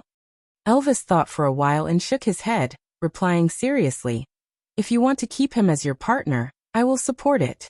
You don't have to worry that we won't get along well, because we have been adapting to this kind of life since a long time ago, so, if you like him." "Wait a minute." Gu Mingming looked up and made a stop gesture. She frowned and looked at Elvis, asking, "What kind of life do you mean you have been adapting to since a long time ago?" Elvis could vaguely hear Lee's hurried footsteps rushing towards them. Their years of tacit understanding made him deeply understand that he seemed to have fallen into some serious danger. Elvis clearly knew that in a situation where the enemy was in the dark and he was in the light, it was not wise to act recklessly. So he slowly took a small step back, then another step back. His eyes were fixed on Gu Mingming the entire time, not daring to blink even once. Leah braked suddenly outside the entrance of the cave, then took 2 deep breaths to make himself look calm. He then walked in and pretended to be nonchalant, saying, "Mingming, there are still 2 things you haven't done on the condition you promised me." Gu Mingming's lips curled up and she sneered. Are you here to save the situation? This is this kind of life that you two have practiced and practiced? Leah looked at Elvis, who was still in a daze and did not know what he did wrong. He really felt a heart-wrenching feeling of mourning for his misfortune and being angry at his incompetence. Taking a deep breath, he smiled. Since when did we practice anything? It's just that Elvis is the tribe leader and I am the witch doctor, so we spend more time together, so naturally we are partners who have a better rapport. Gu Mengmeng stretched out a finger and gestured for him to keep quiet. Then she pointed at Elvis and hooked her finger, saying, "Hubby, come here." Elvis instinctively felt that it was dangerous, but since Xiaoming was calling him, how could he not go over? So Elvis braced himself and walked back to Gu Mengmeng's side. Gu Mengmeng stroked Elvis's face with a smile, then as she suddenly pulled his ear and said, "We're both thousand-year-old foxes. Why are you playing strange stories from a Chinese studio in front of me? Tell me honestly, what kind of life is this?" Leah grimaced when he saw Elvis's ears being pulled up. He instinctively covered his own ears. He could feel the pain even from 2 feet away. Elvis tilted his head and followed Gu Mengmeng's strength to tilt his face upwards. He gritted his teeth in pain and said, Xiaoming, don't be angry. I'll speak, all right, I'll speak." Only then did Gu Mengmeng let go. She dusted her hands before wrapping them in front of her chest. Hugging her shoulders, she straightened her neck and looked at Elvis. "Speak." Afraid that Gu Mengmeng would get angry again, Elvis covered his ears and said, "Leah said that according to the records, the chances of us getting the messenger of the beast deity is very high. In order to keep the messenger of the beast deity in the tribe and protect her well, the best way is for both of us to mate with the messenger of the beast deity. For this, we've lived together for many years to train our rapport and coordination, so that we can take better care of you after mating." Gu Mengmeng raised her hand again and interrupted Elvis's words. She raised her eyebrows and looked at Elvis. She smiled a little creepily and said, "When you guys were practicing, you didn't know that I'm the messenger of the beast deity, right?" Aside from the topic, the recommendation would start today and it would last for 3 days. In these 3 days, there would be 6 chapters a day. After the recommendation ends, it would almost be on the shelves. So little babies who are good at reading should hurry up and not save too many chapters. Then,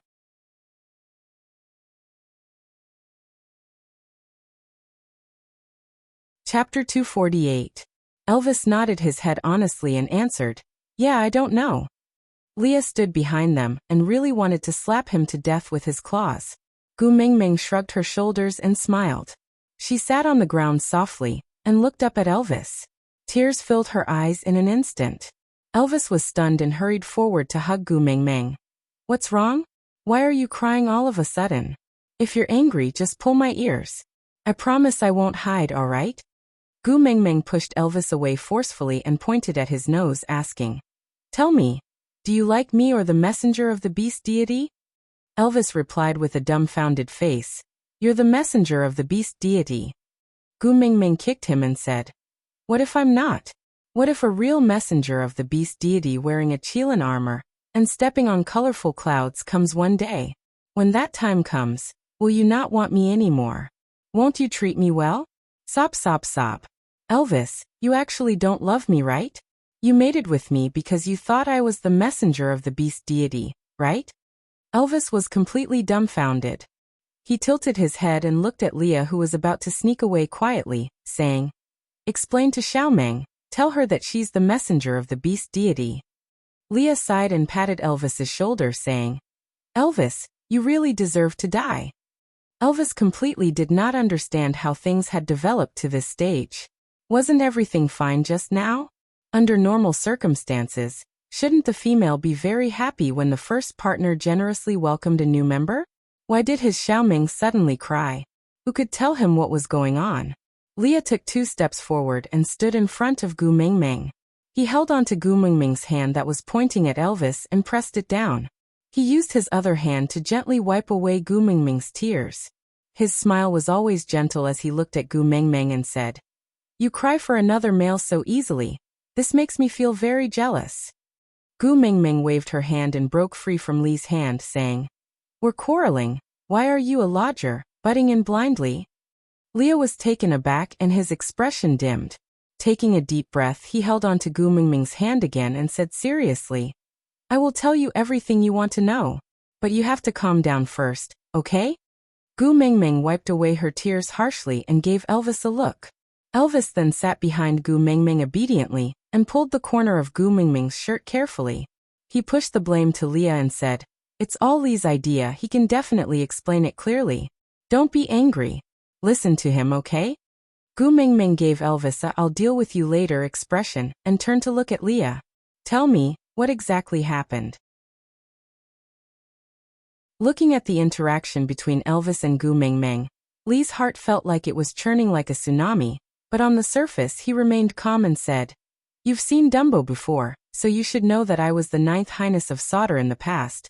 And Sauter is the messenger tribe of the previous messenger of the beast deity. Although the previous messenger had passed away almost 1,000 years ago, Sauter's position in the beast world is still very important. Do you know why? Gu Mingming shook her head. She had no intention of guessing, and did not want to use her brain. She just wanted to know the answer as soon as possible. That's because the previous messenger of the beast deity said before she died, 1,000 years later, the messenger will descend upon Sauter once again to continue the unfinished mission. Everyone was afraid of this last sentence. No one dared to make an enemy out of a tribe that serves the messenger of the beast deity, so Sauter has an even more resounding name in the beast world, called the messenger tribe. But as a prince, I know a version that the world does not know. That is, the messenger did not mention Sauter in her last words. Her last words were, 1,000 years later, the messenger will descend once again to continue the unfinished mission. Aside from the topic, thank you to the little baby from Xiaoxiang Academy, Liviel, for the flowers.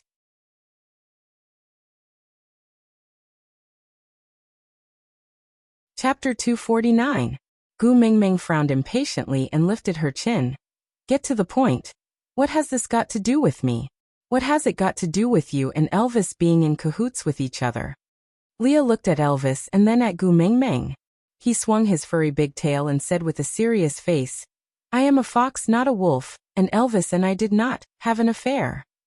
Gu Mingming almost lost her composure and coughed to hide her uncontrollable laughter. She patted her thighs and said, Don't talk about these useless things, get to the point quickly.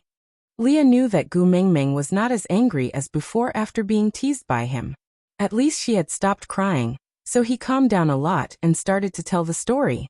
Because of some reasons, I was chased out of Sauter and no one dared to take me in despite the risk of offending the messenger's tribe. So I lived a life worse than stray beasts. When I was almost starving to death, it was Elvis who saved me and brought me back to Saint Nazaire. Leah paused for a moment as he looked at the cowardly Elvis behind Gu Mingming. It was really hard to associate him with that lone wolf from before. After living together for so many years, he had seen almost all of Elvis's brutality, tyranny and even unbearable side, but he had never seen, even before today, he did not even dare to imagine that Elvis would have such a helpless and cautious side. This look felt like a lifetime had passed. Leah tidied up his emotions and continued, Saint Nazaire is the only place in the entire beast world where I can survive. So I have to protect this place no matter what, strengthen this place and make it an existence that surpasses Sauter. Only then can I break free from the shackles they placed on me and obtain true freedom. And to surpass the messenger's tribe, the only way is to turn Saint Nazaire into the new messenger's tribe of the beast deity, and let Sauter's glory become a legend, just a legend. Gu Mingming did not interrupt Li's words. She knew that the understatement of some reasons must be very serious. Otherwise, how would a prince end up being chased out of his tribe with nowhere to go? Gu Mingming quickly imagined the Qing dynasty drama of 9 dragons vying for the throne in her mind. She became nervous and became even more focused as she listened to Li's narration. Leah did not know what Gu Mingming was thinking. Seeing that she was willing to listen, he was naturally happy. After all, she was not willing to talk to him anymore. Cutting open his own wound was very painful, especially a wound that had been injured twice. But if this was the only way to get close to her, Leah was willing to tear open that festering scar and expose his own flesh. I've deduced the records I've seen in Sauter, and know that the arrival of the messenger of the beast deity will randomly appear in one of the 5 elements: metal, wood, water, fire and earth. The previous messenger of the beast deity came from fire, so this time, I excluded fire from my options. I was in charge of observing metal and wood, while Elvis was in charge of observing water and earth. The lake you appeared in is the location of the water that I deduced. This is also one of the reasons why Elvis and I firmly believed that you are the messenger of the beast deity from the start. Gu Mingming frowned. She had a question she wanted to ask, but she felt that it was rude to interrupt someone else's story, so she put on a conflicted expression and suppressed the curiosity in her heart. Leah seemed to have seen through Gu Mingming's thoughts and said, "Ask whatever you want to know." Out of topic.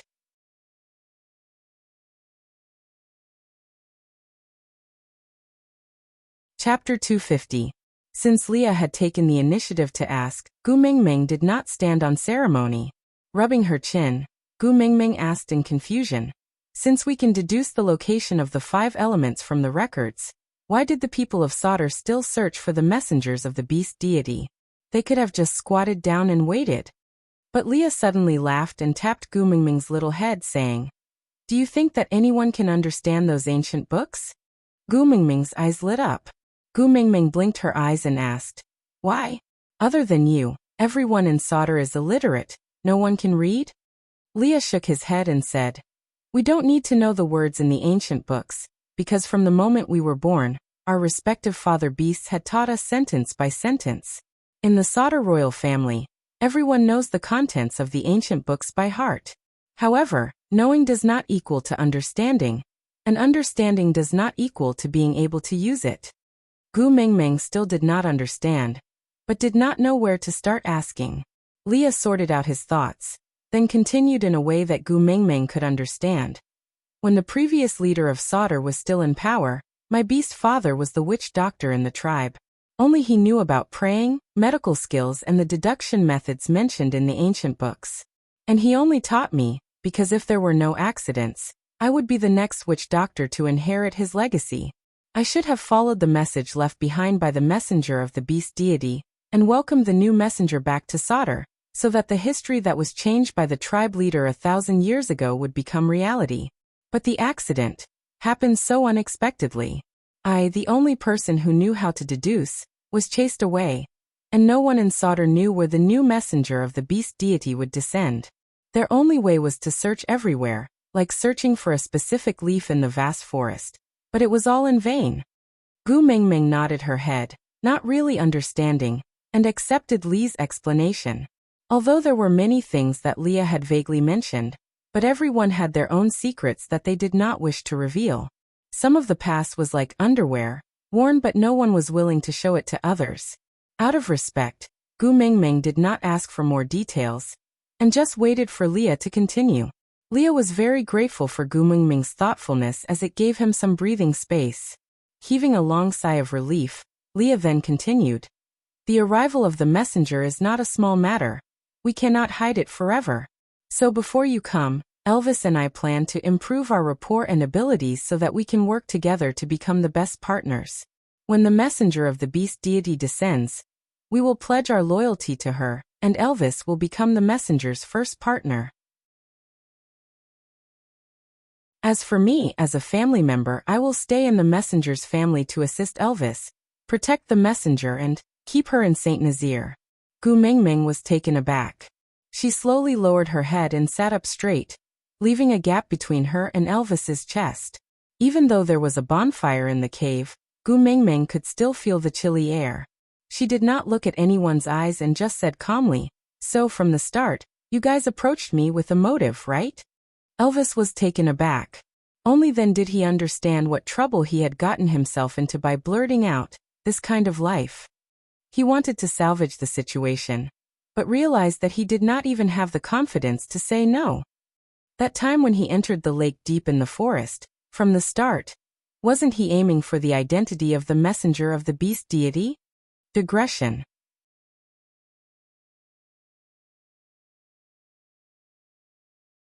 Chapter 251.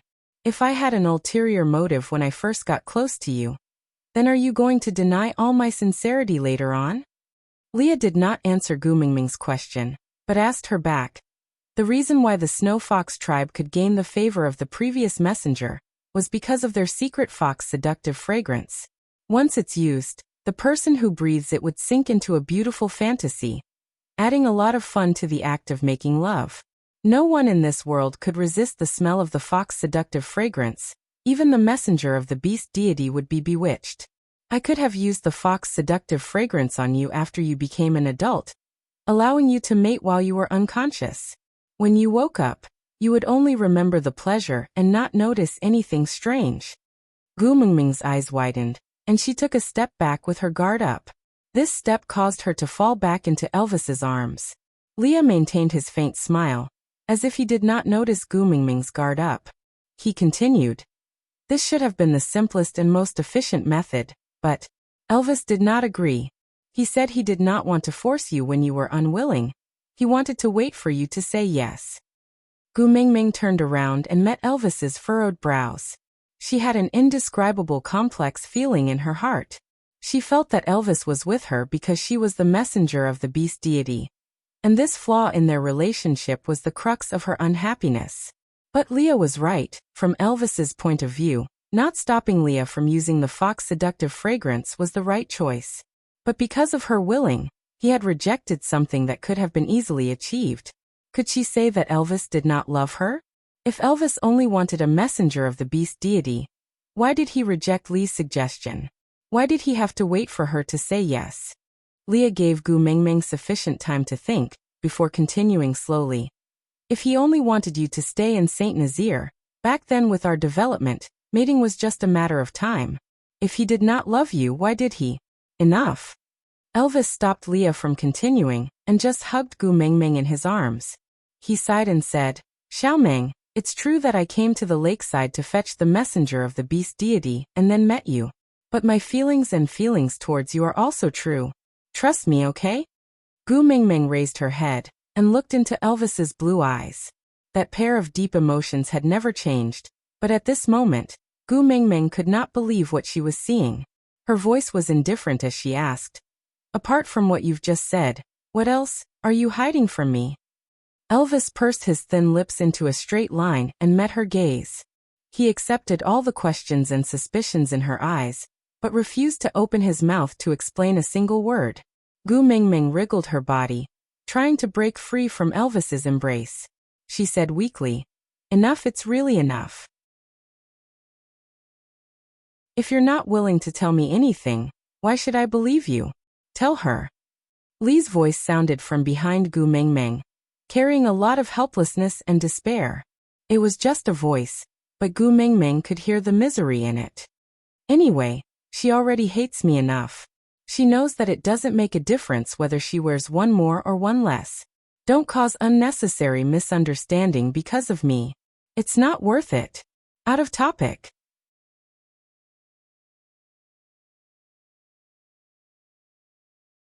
Chapter 252. Elvis glanced at Leah.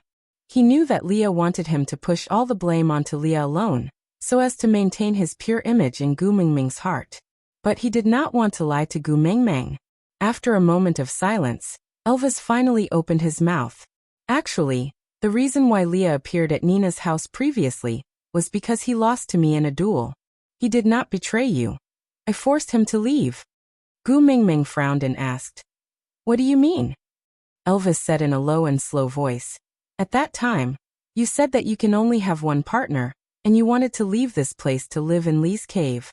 I knew that if I let you go, I would lose you forever. After all, I am not as loved by you as Leah. If you left, I would no longer have the chance to protect you.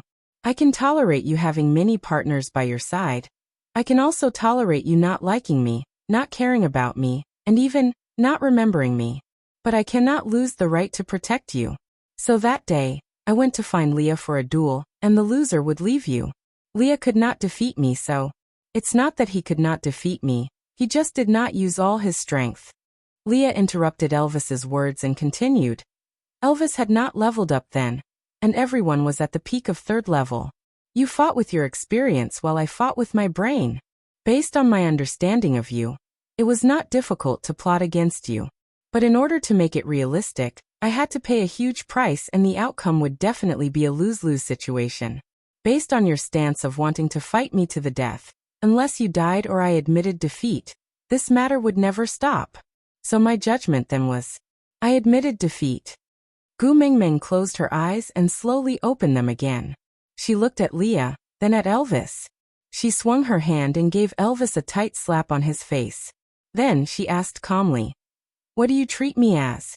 The spoils of war belong to the one with the stronger fist? Then what if the stray beasts that barged into our cave were not them, but someone stronger than you? Are you going to let them take me away?" Elvis shook his head and said firmly, "Unless I die, no one can snatch you away."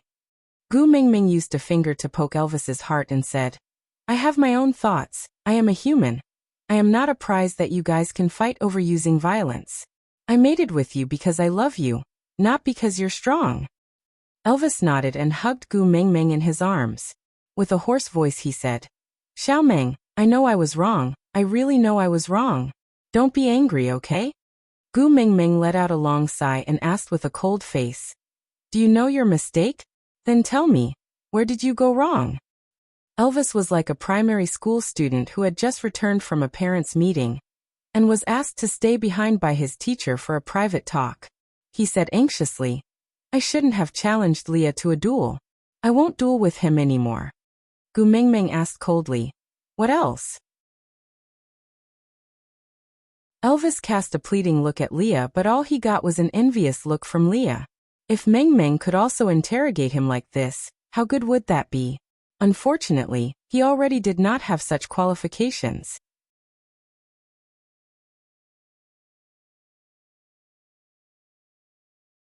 Chapter 253. Gu Mingming's temper was soothed by Elvis's coaxing. She smiled through her tears and poked his head harshly. She then slowly opened her mouth and said, "Firstly, you are not allowed to use me as a wager with others in the future, including but not limited to duels, understand?" Elvis hurriedly nodded his head and said understood, then shook his head hurriedly and said, "No, no." Gu Mingming frowned and said angrily, "Why not?" Elvis said, "In the beast world, when a male pursues a female, he has to challenge her partner. Only by winning her partner will he have the right to pursue this female. You are so beautiful, you will definitely have a lot of suitors in the future. If I don't accept the challenge, it will be regarded as me agreeing to let them pursue you. That won't do, no, no." Gu Mingming face-bombed. Was the concept of love in the beast world instilled by physical education teachers? Why was it so simple and crude? You can chase someone else's wife just because you beat her husband? Do you guys think you're bandits? Gu Mingming said, "You are sure that I am the messenger of the beast deity, right?" Elvis and Leah nodded together. Gu Mingming continued, "The messenger of the beast deity can set the rules for the beast world, right?" Elvis and Leah looked at each other and nodded in unison. Gu Mingming continued, "Damn it, from now on the rule of males confessing their love to females has to be changed. A male who wanted to woo a female had to first express his love to the female.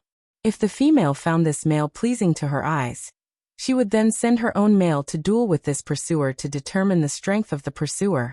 Only then would she decide whether to accept the pursuer's love. The female doesn't even like you, so why are you fighting with her partner?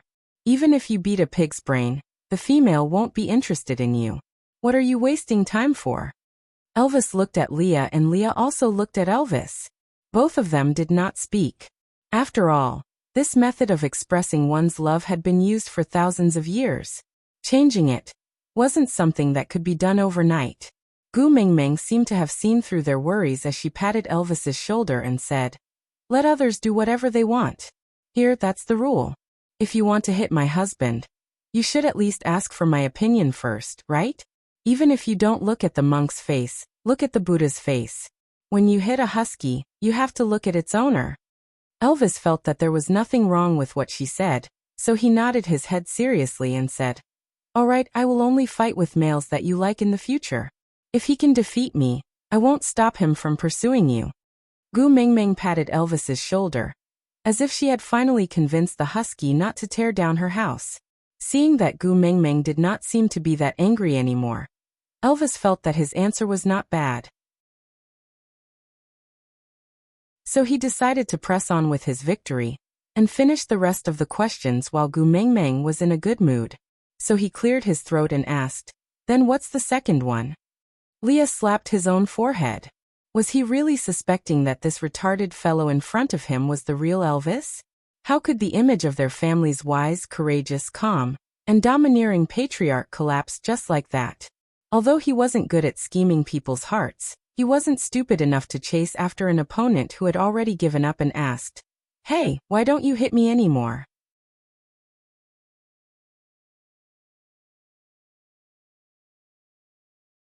Chapter 254. Gu Mingming's back was facing Leah, so she totally did not know what he was thinking about.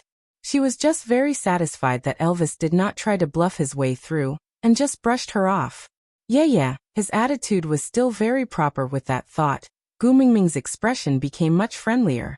She held Elvis's hand lightly and said in a slightly reproachful tone, "Secondly, don't ever say things like I don't like you, don't care about you, or don't even remember you in the future. We are husband and wife, sharing blessings and hardships, sharing the same fate. We are one family, sharing glory and sorrow. We are people who will support each other till old age and spend the rest of our lives together. How can we not have any relationship? We are related. We are very related." Elvis allowed Gu Mingming's little hand to poke at his chest again and again. Her little finger seemed to be dipped in yellow gravy, sending that sweet taste into his heart. Elvis held Gu Mingming's little hand and pulled her into his arms, replying gently, "All right, I will remember. I will never say such things again." Gu Mingming nodded her head in satisfaction, then said, "And thirdly, yeah." Elvis nodded his head in response, waiting for her to continue. But Gu Mingming hesitated. She thought for a moment before slowly opening her mouth. What if I am not the messenger of the beast deity? You cannot abandon me." Elvis kissed Gu Mingming's forehead and said, "Silly girl, my mark has already been branded on your collarbone. I will never abandon you in this lifetime. If you are not the messenger of the beast deity, I will have to thank the beast deity. That way, I can hide you in Saint Nazir for the rest of your life, and you will not have to face those storms." Gu Mingming finally felt relieved.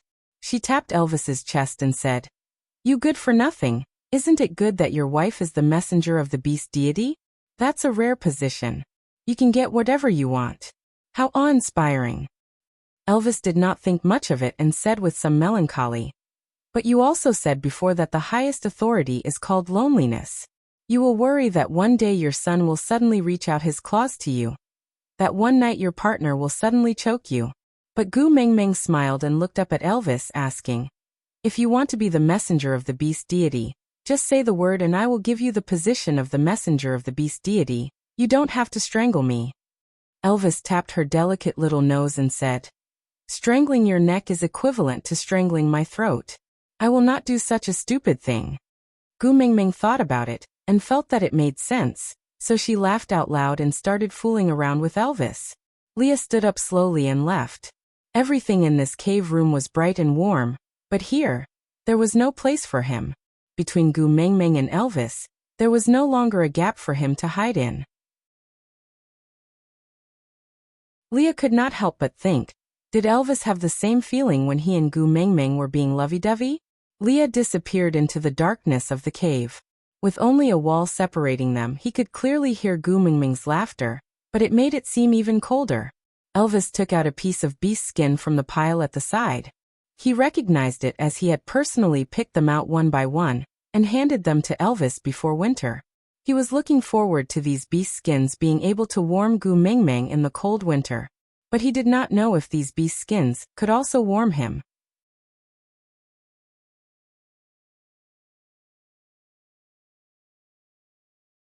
Chapter 255. In the next few days, the three of them coexisted in a strange harmony. Everything between Leah and Elvis was like yesterday, with all kinds of tacit understanding. On the contrary, Gu Mingming felt as if she was a third party interfering in the relationship between the best gay friends. For example, when Gu Mingming opened her eyes early in the morning, she realized that she was hugging a beast form Leah nestled in Elvis's arms. She screamed in horror and kicked Leah onto the ground. Then, she saw Leah slowly climbing up from the ground with his buttocks still on the ground. He rubbed his eyes with one hand and rested his other hand on the side of the bed, looking at Gu Mingming with sleepy eyes. His large furry tail swayed behind him, looking as innocent as a Samoyed that had been abandoned by its owner. You, why are you sleeping on my bed? Gu Mingming grabbed the beast's skin and hugged it in front of her chest, questioning him with a face full of anger. Leah shrugged his shoulders innocently and said, "It was too cold, so I came in to sleep." Elvis was also woken up by the commotion. He hugged Gu Mingming from behind and said with a hoarse voice and lazy tone unique to the morning, "I let him in. His fur is much softer than a wild beast's fur. I thought it would be more comfortable for you to hug him." Gu Mingming's face was filled with question marks. She turned to look at Elvis and thought to herself, "Brother, you are so open-minded." Leah took this opportunity to climb back onto the bed and used his large tail as a blanket to cover Gu Mingming. The two of them then squeezed into Elvis's arms. Leah closed his eyes and said with a sleepy look, "I'm too tired from last night's torment. Let's sleep a while more." There were 10,000 divine beasts galloping in Gu Mingming's heart. Why did Li's words sound like they were having an affair? Pushing Li's large tail away, Gu Mingming flipped over and rode on Elvis's waist. She placed both her hands on his chest and asked, "What did you do with him when I was asleep yesterday?" Elvis held on to Gu Mingming's waist and flipped her over to place her back between him and Leah. He placed his large hand on Gu Mingming's waist and said lazily, "Sleep for a while more, I'll tell you when I wake up." Leah covered Gu Mingming's body with his tail again in tacit understanding. Then, Gu Mingming was forcefully sandwiched in the middle by Leah and Gu Mingming, listening to the even breathing above her head. Meow meow, the two of them actually fell asleep. Gu Mingming stared at him helplessly as countless indescribable images of Elvis and Leah surfaced in her mind. She clearly remembered that she thought Elvis and Leah were a couple right from the start. F***ck, in the years I wasn't here, these two. Could it be? F***ck. Finally, the two of them woke up and kissed Gu Mingming on both sides of her face, as if they had discussed it beforehand. Then Leah got off the bed and went to the room closest to the entrance to boil some snow water for Gu Mingming to wash and cook. Elvis carried Gu Mingming into the deeper part of the cave to get new clothes for her to change into. Gu Mingming felt as if grass was growing in her heart as she asked Elvis for a long time, "What did the two of you do last night?"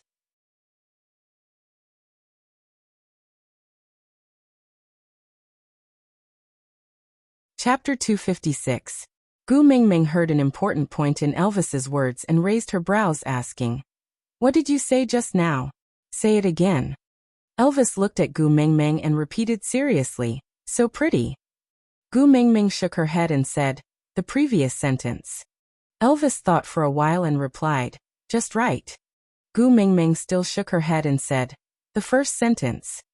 Elvis recalled his words and said, "You're a little fatter than before." Ah. Gu Mingming's sudden roar shocked Elvis, and he looked at Gu Mingming in confusion, completely out of the situation. Gu Mingming smiled sinisterly and pointed at Elvis, saying, "I'll give you 3 seconds to escape. If you're still caught by me, you're dead meat." Elvis frowned and said, "Xiaoming, you didn't inherit my speed, so you can't catch up to me." Gu Mingming was even more furious when she heard that. She randomly pointed in a direction and said, 3. Elvis suddenly felt a chill down his spine and held onto Gu Mingming's shoulders, saying, "Xiaoming, don't be angry, calm down, calm down." Gu Mingming stretched out 2 fingers and said, 2. Elvis strangely felt that his legs wanted to escape, but he completely did not know what he had said wrong again. Gu Mingming stretched out her 3rd finger and shouted, 1. With that, Gu Mingming started chasing after Elvis all over the cave. She picked up and threw whatever she passed and threw it at Elvis with all her might. The miraculous Elvis did not know why Gu Mingming was chasing after him, and he also did not know why he was running. He also did not understand why Gu Mingming was chasing after him while giving him food while looking so angry. Elvis just ran in front while catching the various food that Gu Mingming gently passed to him. He only turned back when he could no longer hold it in his arms and said, Xiao Meng, I can't eat so much. If I eat all these, you won't have enough food to last till the end of winter. Eat. I'll let you eat, Gu Mingming said and threw a huge potato at Elvis. She thought that with Elvis's skills he would be able to dodge it easily, but who knew that the fool actually opened his mouth to catch it when he saw that he could not free his hands. But how could Elvis in his human form have such a big mouth to catch a potato the size of a dragon fruit? In the end, that potato smashed onto Elvis's nose with a loud thud, and a stream of blood flowed down from his nostrils. Ah! Gu Mingming exclaimed and ran over anxiously to hold Elvis's face in her hands. She reached out her little hand and touched Elvis's nose bridge lightly. Seeing Elvis gasping in pain, she felt both heartache and anxiety. She pulled him to Leah and rebuked. Don't you know how to dodge when I hit you? Are you stupid? He carried a pile of salted fish, salted meat, sweet potatoes and potatoes in his arms, and let Gu Mingming pull him out. He smiled faintly at her concerned look and replied, That's your food. If I dodge it and it smashes against the wall, you won't be able to eat it anymore. Gu Mingming's face was filled with concern.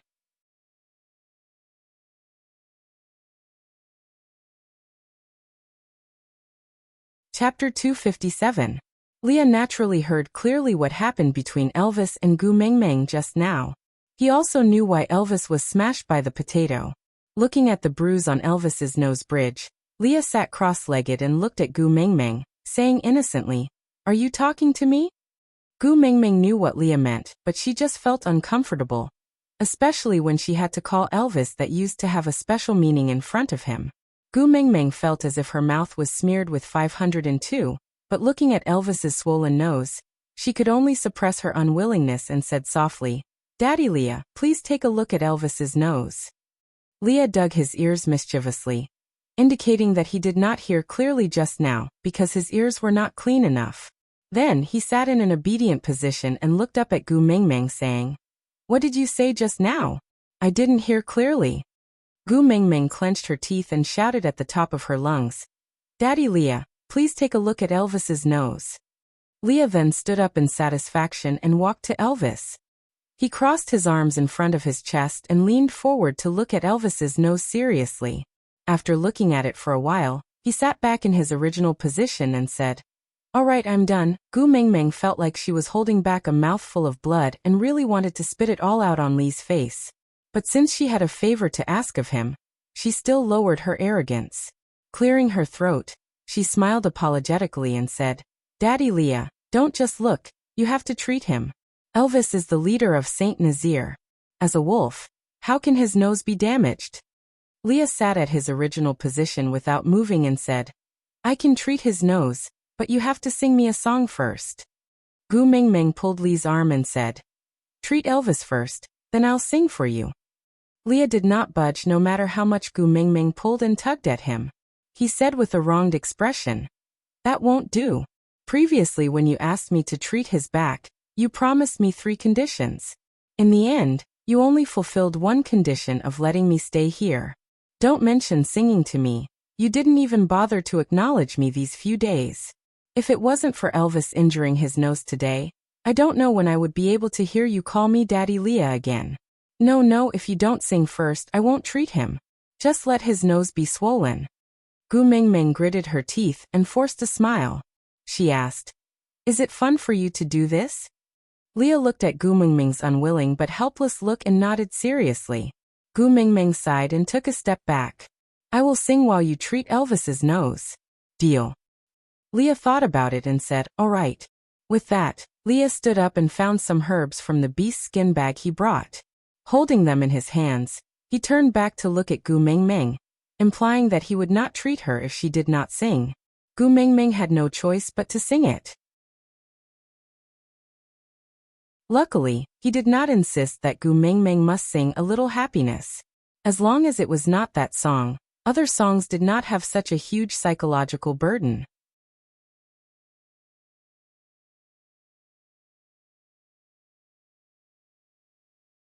Chapter 258. Elvis and Leah were facing each other with smiles on their faces, but it was clear that they were in different states of mind. When Leah was done treating Elvis's wounds, Gu Mingming's singing stopped abruptly. Pulling Elvis over, Gu Mingming thanked Leah in a hurry, but still wanted to pull Elvis into the cave. Returning to their original living quarters, Elvis held onto Gu Mingming's waist and circled her in his arms. His blue eyes stared deeply at Gu Mingming, his thin lips pursed tightly, but he did not say a word. "What's wrong?" Gu Mingming looked at Elvis, her fingers touching his nose gently, asking with a pained voice, "Does it still hurt?" Elvis held onto Gu Mingming's little hand, sliding it down from his nose until it landed on his chest. His voice was very soft, but when it landed on Gu Mingming's ears, it made her heart throb. "Here it's sour." "Ha." Gu Mingming smiled at Elvis, a tinge of joy in her eyes. Elvis felt a little awkward. Males in the beast world could not express their desire to monopolize females, because they would be hated and spurned by them. In the entire beast world, there had never been a male who could monopolize a female. The family of the previous messenger of the beast deity was so huge that it was comparable to a tribe. But his Xiaoming was different. She always encouraged him to express his true emotions. So although Elvis was hesitant and uneasy, he still said his truest thoughts. "I felt uncomfortable when I heard you singing for him." Gu Mingming's smile grew wider. Thank the heavens that this brother could still be jealous, or else she would really think that Elvis did not care about her at all. Gu Mingming purposely teased Elvis, tapping his head. "You felt uncomfortable when I sang a song? Then which idiot invited him to my bed in the morning?" Elvis replied with a serious face. "I thought you liked it, so I did it." Gu Mingming pointed at her face speechlessly, asking, "Does it look like the words unladylike are written on my face?" Elvis did not know what unladylike was, so he could not answer Gu Mingming's question, so he could only change his answer. "I remember that you used to like Leah and me to sleep beside you in our original forms, so that you could sleep comfortably and wake up in a good mood in the morning, rolling around on top of us. I just wanted to make you happier, so I let Leah sleep with us." Gu Mingming recalled the morning when she first arrived and laughed dryly. She was dating Leah then, right? She did not feel uncomfortable when Elvis was by her side. Now that Elvis and Lee's roles were reversed, she actually kicked Leah off the ground. It turned out that her feelings for Leah had been reserved ever since then. Thinking about it this way, she did not seem to have any grounds to criticize Leah. Straightening her expression, Gu Mingming wrapped her arms around Elvis's arm and leaned on his shoulder, asking, "Then if I say that my mood will be better when I wake up in the morning and see Wu Yanzu, will you also place Wu Yanzu in my bed?" Elvis remained silent for a moment before rejecting her righteously. "No." Gu Mingming asked, "Why? Leah can, but Wu Yanzu can't?"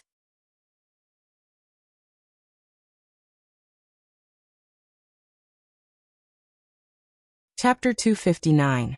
Gu Mingming was amused by Elvis's logic. She looked at him helplessly and asked, "Won't you feel uncomfortable if you let someone else sleep with me?" Elvis frowned and answered, "Yes." Gu Mingming's heart warmed and she calmed down. She asked again, "Since you will feel uncomfortable, why do you still want to do this?" Elvis played with Gu Mingming's long hair and said helplessly, "According to the rules of the beast world, a male cannot stop a female from taking in a new partner. Otherwise, even if he is the first partner, he will be abandoned. I don't want to be abandoned by you." Gu Mingming pulled her collar and revealed her collarbone. That lifelike black wolf was sitting on her collarbone proudly, dominating the area. Gu Mingming said, "I will not abandon you. Even if I will quarrel and throw a tantrum, I will never abandon you. So you don't have to suffer like this. You obviously feel uncomfortable, yet you still want to stuff someone else into my bed. I don't like you to be so aggrieved. My man should be indomitable and heroic." Elvis's gaze flickered and he curled his lips. He pinched Gu Mingming's little chin lightly and asked, "If Barit comes to court me again, can I send him flying?" Gu Mingming thought about it and felt that Barit was quite pitiful. But compared to her man's mental health, Gu Mingming decided to sacrifice Barit. Anyway, she would not kill him. Barit would not dare to come again after being beaten up. That might not be a bad thing. Thinking about it, Gu Mingming nodded her head in agreement. Elvis's smile deepened and he asked again, "If Leah asks you to sing for him again, can I send him flying?" Gu Mingming did not know why Elvis was so obsessed with singing, but she was not a young singer, and did not have the fetish to enjoy singing every day. If Elvis could help her block Lee's a song a day, Gu Mingming would be happy to see it happen. After all, singing a little love song to her ex-boyfriend in front of her husband every day was really stressful. Gu Mingming did not know why Elvis was so obsessed with singing a little love song every day. So, Gu Mingming nodded her head happily. Elvis's smile deepened and he squinted his eyes, as if he had thought of a big move. He carried Gu Mingming horizontally and whispered into her ear.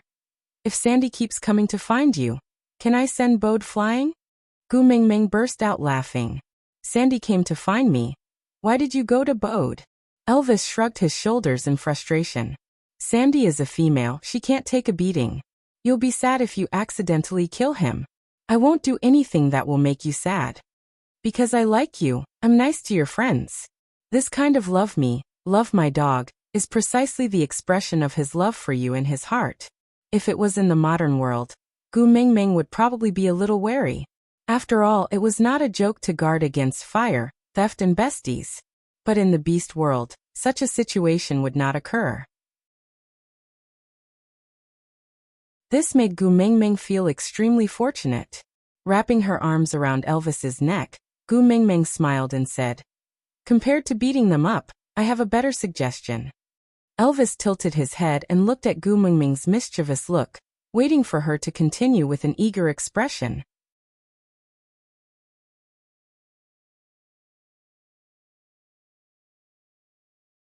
Chapter 260. Elvis hugged Gu Mingming and pressed his forehead against hers intimately, whispering into her ear. Gu Mingming, I love you. Gu Mingming, I love you. Gu Mingming, I love you. Gu Mingming smiled in response to Elvis's gentleness, whispering into his ear. Hubby, I love you too. At that moment, Elvis felt that there was only warmth and happiness left in his life. The bloody, cold and darkness in the past were just a nightmare. And Gu Mingming was the hand that woke him up gently. Her gentleness was what he had been yearning for his entire life. Elvis kissed Gu Mingming's lips, gently caressing her lips and tasting the fragrance in her mouth. His slightly rough fingers brushed past the wolf on Gu Mingming's collarbone, giving off a strange feeling that could not be described.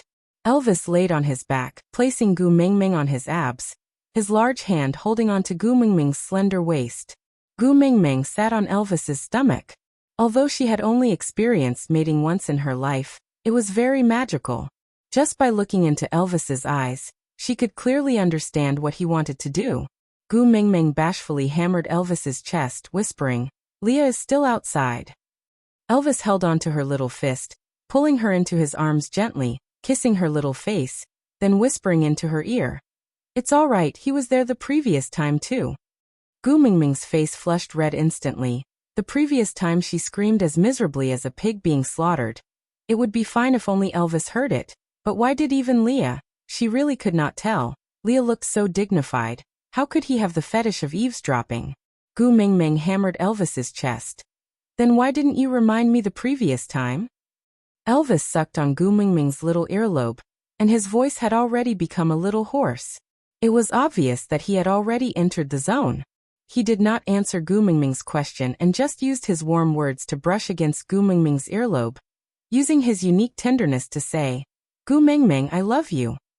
Gu Mingming's ears were very ticklish, especially when Elvis's big hands were getting more and more restless.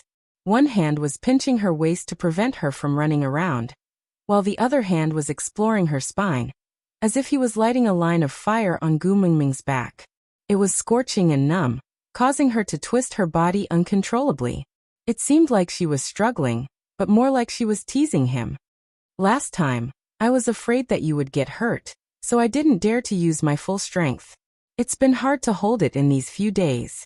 Xiaoming, don't reject me, okay? Gu Mingming sneaked a peek at Elvis's size. The pain from the previous time instantly awakened in her memory and exploded. She did not know if it was a psychological effect, but Gu Mingming could even faintly feel the pain from that time. Blushing, Gu Mingming said softly, You also know that our sizes don't match. The previous time. I'm still hurting now. Elvis saw the redness on Gu Mingming's little face, and his originally blurry eyes were covered with a thick layer of crimson. His blue eyes became as deep as the ocean, and the corners of his lips curled up slightly. He was like a god of war who had descended from the heavens, and was tainted by the flames of the mortal world, giving off a different kind of allure. Elvis pulled Gu Mingming's little hand and kissed it, coaxing her. I was inexperienced the previous time and hurt you. This time, I'll be gentler. Gu Mingming wanted to cry but no tears came out. What's the use of being gentler? You have to make that thing smaller. Aside from the topic. Yeah, the password is in the author's words in the next section, and the link is in the group announcement. QQ Group.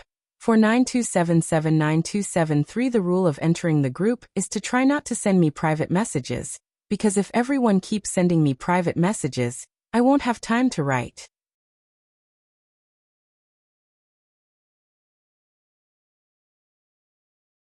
Chapter 261. Elvis flipped over and pinned Gu Mingming under him. He kissed her from the side of her face to her neck. Elvis's words landed on Gu Mingming's skin along with his warm breath. It was as if every word was a scorching sensation, making one's heart flutter. All right, then let's become smaller. Gu Mingming hammered Elvis's shoulder and said, Who are you trying to fool? But Elvis just smiled and planted a deep kiss on Gu Mingming's eyes, saying, Don't look at anything other than me. Gu Mingming's heart melted from Elvis's words. She wrapped her arms around Elvis's neck and said with a trembling voice, I don't want to look either, but I'm scared. Elvis looked at Gu Mingming's pitiful look and knew that she was really scared. But seeing how scared Gu Mingming was, he could not bear to force her. So Elvis, who had decided not to have sex today, kissed Gu Mingming's lips and comforted her. Don't be scared, I won't hurt you. Gu Mingming whimpered. Although she was scared, she still decided to trust Elvis. After all, they had already become partners. They could not possibly not be fish for the rest of their lives, right? She had to get used to this kind of thing. Elvis rubbed Gu Mingming's thigh gently, helping her to soothe her emotions and relax her muscles. The gentle kneading made Gu Mingming's emotions slightly more relaxed. She stretched out her limbs lazily like a cat, allowing Elvis to do whatever he wanted. Elvis's slender and powerful legs hooked onto Gu Mingming's calf lightly, entangling their legs together. The back of his hand followed Gu Mingming's waistline down to the back of Gu Mingming's waist, pulling her into his arms. Intimately smelling her unique fragrance, an indescribable feeling of peace spread throughout Elvis's entire body. He could feel that this little person was really existing in his arms. Her beauty and everything about her were not his imagination. This was enough to make him feel happy. Elvis looked at Gu Mingming, who was tipsy and had a dazed gaze. He really wanted to see her crying and begging for mercy again. Their stomachs overlapped and Elvis's scorching heat warmed Gu Mingming's slightly cold abdomen. Waves of warmth spread into her body from her navel. Gu Mingming moaned in comfort, and stretched out her arms to hug Elvis's neck. What happened next came naturally, some words were omitted here. After Gu Mingming fell asleep in Elvis's arms, Elvis kissed her forehead that was stuck to her hair and said gently, Next time, don't torture me like this, understand? Gu Mingming was extremely tired, and did not really listen to what Elvis was saying. She just moaned and fell into a deep sleep. Elvis pulled over a piece of beast skin and covered both of them. Under the beast skin, their fingers were intertwined. One was sleeping peacefully while the other was engrossed in watching. It was as if time had stopped here and had no effect on them. Suddenly, Elvis furrowed his brows and looked towards the entrance of the cave. Not long after, Leah walked in with his brows furrowed. He was afraid of disturbing Gu Mingming, so he did not make a sound. He just pointed outside with his chin, signaling Elvis to come out and talk. Elvis nodded and carefully covered Gu Mingming with the beast's skin to ensure that no cold wind could enter. He then added 2 more firewood into the fire before following Leah out of the cave. They had not walked far when Elvis felt that the temperature in the cave was not right.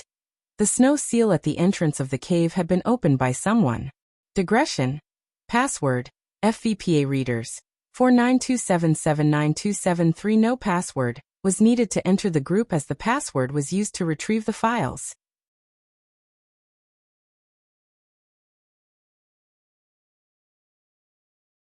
Chapter 262.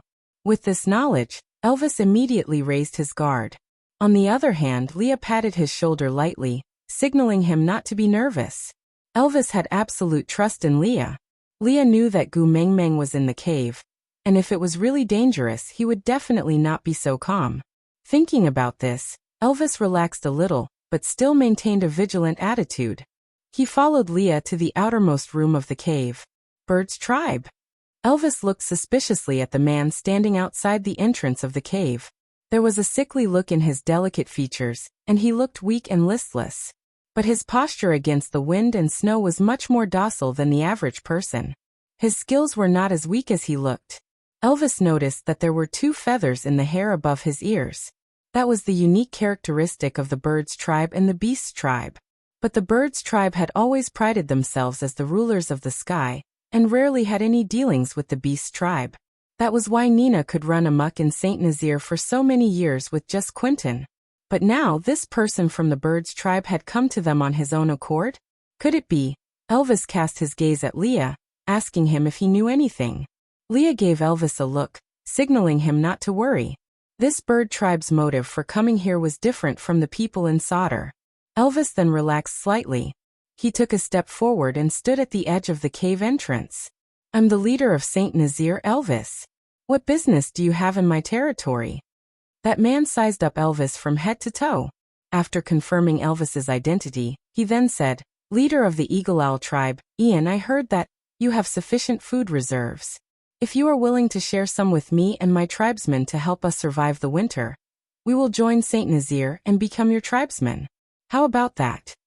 The alliance of birds was a huge temptation to any tribe, especially the ferocious birds like the Eagle Owl tribe. If they could join, it would definitely be like adding wings to a tiger. If it was in the past, he would definitely not hesitate to give all his food to the Eagle Owl tribe. But now, he did have food reserves, but these were prepared for Xiaomeng, sacrificing Xiaomeng's food in exchange for the tribe's strength. Elvis was not willing. We do have food, but how much do we need? Leah understood Elvis's worries, but he also knew that this was a rare opportunity. If they missed this chance, it would be very difficult to invite the Bird's tribe to join them again. Our Eagle Owl tribe doesn't have many members. Including me, there are a total of 32 males. As long as you can provide me with 10 prey, in addition to our own, we should be able to survive this winter. The price that Ian offered could be considered as sky-high, because in winter, let alone 10 prey, even half a prey was extremely precious. Many males were prepared to stew themselves to fill the stomachs of their females, so how could they have extra prey? Furthermore, there were 10 of them. Originally, Ian had planned to let Elvis bargain, but he did not expect Leah to agree to it with a slight smile.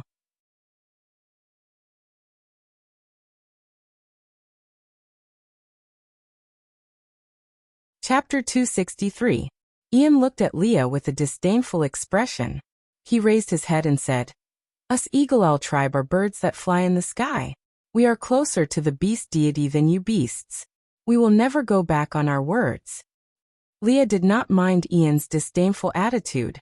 He just casually took a small bowl that Gu Mengmeng used to eat from the side. Then, he scooped half a bowl of water from the pot that had yet to cool down and passed it to Ian. He said, I am Saint Nazaire's witch doctor, Snow Fox Leah. If you sincerely wish to join us, I will represent Saint Nazaire to form a blood alliance with you. From then on, there will be no more Eagle Owl tribe in this world, only the stronger Saint Nazaire. How about that? Ian's expression changed. Witch doctor, a deity that could communicate with the beast deity. And it was from the Snow Fox tribe. Ian frowned. Signing a blood alliance with such a person would not allow him to go back on his word. His decision now would affect the future of the entire Eagle Owl tribe. Could Saint Nazaire really be entrusted to him? Leah was not flustered. He just held the bowl and smiled faintly. He said, If I am not wrong, the Eagle Owl tribe should be at the end of their rope now? Otherwise, the arrogant Birds tribe would not be willing to give up their tribe name to seek help. I guess your tribesmen will not be able to hold on until you find a second tribe that is willing to share food with you. Moreover, in the entire beast world, there is no other tribe that could possibly have enough food to share with you. Ian's thoughts were clearly seen through. His brows furrowed even tighter, and he tightly closed his lips, no longer speaking. Foxes were cunning and snow foxes were especially good at reading people's minds. He could not reveal any more information. That would only make him more passive in this negotiation. Leah did not mind Ian's guard. He just continued. A tribe without any females, other than gradually disappearing, what other outcome would there be? Joining Saint Nazir is currently the most advantageous situation for all of you. Other than being able to survive this harsh winter, you can also ensure that you will have sufficient food to fill your stomachs every winter in the future. If you are lucky enough, you can even mate with the females in the tribe and conceive cubs. Of course, you can also reject and fly away. The tribe leader and I can't and won't stop you. It's just a pity that a tribe might cease to exist after this winter. After Leah finished speaking, he looked at Ian with a tinge of sympathy. Ian clenched his fist and replied, I can sign a blood oath, but I have to sign it with your clan leader. Leah raised his eyebrows and lifted his chin. If you don't want to sign, then forget it. But don't blame me for not reminding you, if you miss the chance to join us, when the other people from the Flying Tribe join Saint Nazir next year, I'm afraid it won't be easy for you to come again. Ian looked at Elvis, who was standing behind Leah without saying a word. He just stood there quietly and did not even emit any powerful aura, but Ian could clearly feel his power. Saint Nazir? Ian savored the name and looked at the black and white duo in front of him. A tribe leader and witch doctor like them should be able to bring the Eagle Owl tribe to a brighter future, right? All right, I'll sign. Ian nodded. Then he plucked out one of the 2 feathers on his ear and handed it to Leah. Leah used this feather to prick his finger and dripped a drop of blood into the bowl. When the blood met the snow water, it bloomed like a rose in the dark night. Leah gently dipped the feather into the blood water and pierced it between Ian's eyebrows, leaving a blood-red cinnabar mole. At this point, the blood oath was formed. Aside from the topic,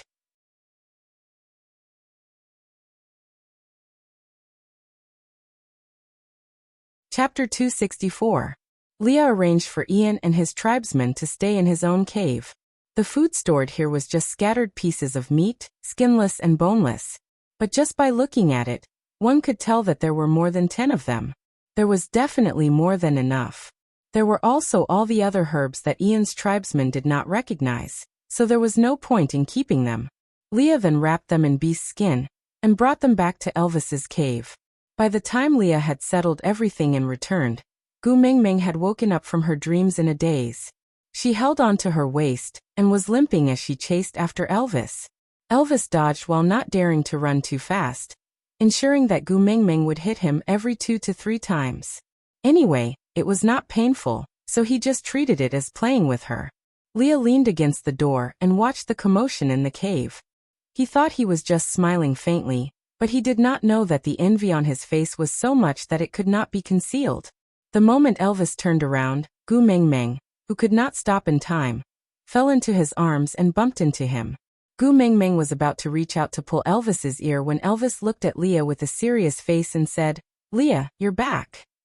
Gu Mingming's little hand turned halfway and scratched her head.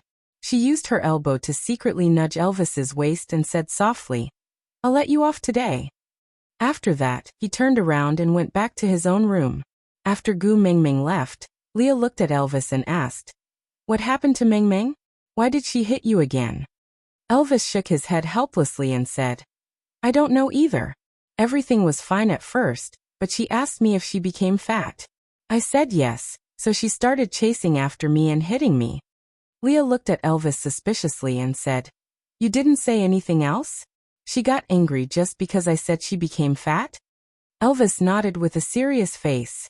Leah was also at a loss and asked in confusion, Isn't it a compliment to be able to gain weight during winter? Why did she get angry? Think again, did you do anything else? Elvis thought hard for a long time and confirmed that he really did not do anything else. The 2 males looked at each other and remained silent. Meanwhile, Gu Mingming, who was in the deepest part of the cave, had the veins on her forehead twitching. She could not bear it any longer and roared, Can you guys speak softer? King heard everything. Elvis and Leah shuddered and immediately changed the topic stiffly. Ian and the rest of the tribesmen have all been arranged. We will officially introduce them to the rest of the tribe during the rainy season next year. Saint Nazir will have air power in the future. Elvis nodded in agreement. Do you think they are trustworthy? Leah nodded and answered. They have already signed the blood alliance, they won't dare to go against it. As they were talking, Gu Mingming peeked her little head out from the entrance of the cave and waved at Elvis, asking him to come over.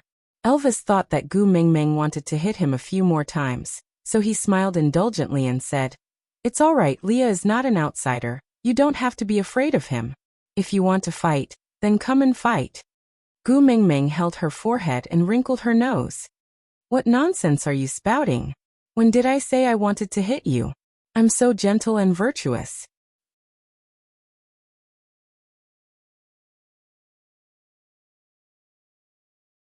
Chapter 265. Gu Mingming accepted Elvis's compliment with a clear conscience. Because the snow sealing the cave entrance had been broken twice, it was not sealed very tightly and there would always be a cold breeze blowing in. Gu Mingming snuggled deeper into Elvis's arms and found a comfortable position to nestle in. She looked up at Elvis and asked, What are you guys talking about? Can I listen? Elvis pulled a long bee skin from the side and wrapped Gu Mingming up. He checked carefully to see if there were any exposed areas that would be blown in by the wind while replying. Silly girl, Saint Nazir is your tribe. Why can't you listen? Gu Mingming was a little pleased, but she still said, You are the great tribe leader who built Saint Nazir from scratch. Saint Nazir is yours. If you think it's inconvenient for me to listen, I can just avoid it. Elvis made sure that the beast's skin had connected seamlessly to his body, and that Gu Mingming would not be blown by the cold wind. He then freed one hand to receive the cup of water from Leah. He tested the temperature of the water, and it was a little warm, which was suitable for Gu Mingming. He then brought the cup to Gu Mingming's mouth to feed her water while replying, I am all yours, so Saint Nazir is naturally also yours. Gu Mingming smiled and said, Such a sweet mouth. After drinking a mouthful of water fed by Elvis, Gu Mingming then raised her head and continued asking, Then what's up with the Eagle Owl tribe that you guys mentioned just now? Elvis placed the cup at the side and gave Leah a look. Leah then answered Gu Mingming's question. Do you still remember the stray beasts from the previous time? Gu Mingming frowned and instinctively shrunk into Elvis's arms. She nodded her head, obviously still having a lingering fear. Lee's heart ached a little. If he knew that they would be lured into Elvis's cave by Gu Mingming's singing and scare her badly, he should have gotten rid of them when they stepped into Saint Nazir. But now that things had come to this, he could only be more cautious in the future. He could not turn back time and return to the past. He sighed softly and continued, I originally thought that those who ran away were frozen to death outside. I didn't expect that one of them was only frozen stiff and not completely dead. After that, he recovered and ran to the Eagle Owl tribe to snatch food but was subdued by Ian. To save his life, he told Ian about the food reserves in Saint Nazir. So the Eagle Owl tribe followed the stray beast's directions and came to seek shelter with us. Eagle Owl. What animal is that? It can fly? Gu Mingming's mind was filled with the giant eagle following behind Yanghua. That fellow looked like it could only eat but could not fly. Did the Eagle Owl race look like that too? Standing together with Quentin, who had a broken arm. Ha ha. Is this a barbaric version of cosplay? Yes, it can fly. Leah did not know why Gu Mingming's expression became a little strange, but she seemed to be in a good mood, so he did not mind it too much and continued asking, You have to make the decision on this matter. Do you want to take them in? Me? Gu Mingming pointed at her own nose and asked, Why am I the one in charge? Didn't the two of you, the chief and the witch doctor, already decide? I heard you say just now that you have already signed a blood alliance with them and given them your prey. How can you go back on your word? You can go back on your word if you don't agree. Leah said, The one who signed the blood alliance is me and not Elvis, so you don't have to worry. Aside from the topic, do you remember what Leah said when you killed Damagua? You still have to hug Gu Mingming. It's not good to dirty your hands. You're tuning in to the Li Mei's Wuxia Whispers YouTube channel. We're so grateful for your support, and don't forget to subscribe to join us on this incredible journey through captivating stories. Your generosity through donations truly makes a world of difference, as it's the primary source of revenue that allows me to expand and enhance this channel for you. Thank you from the bottom of my heart for being a part of this adventure.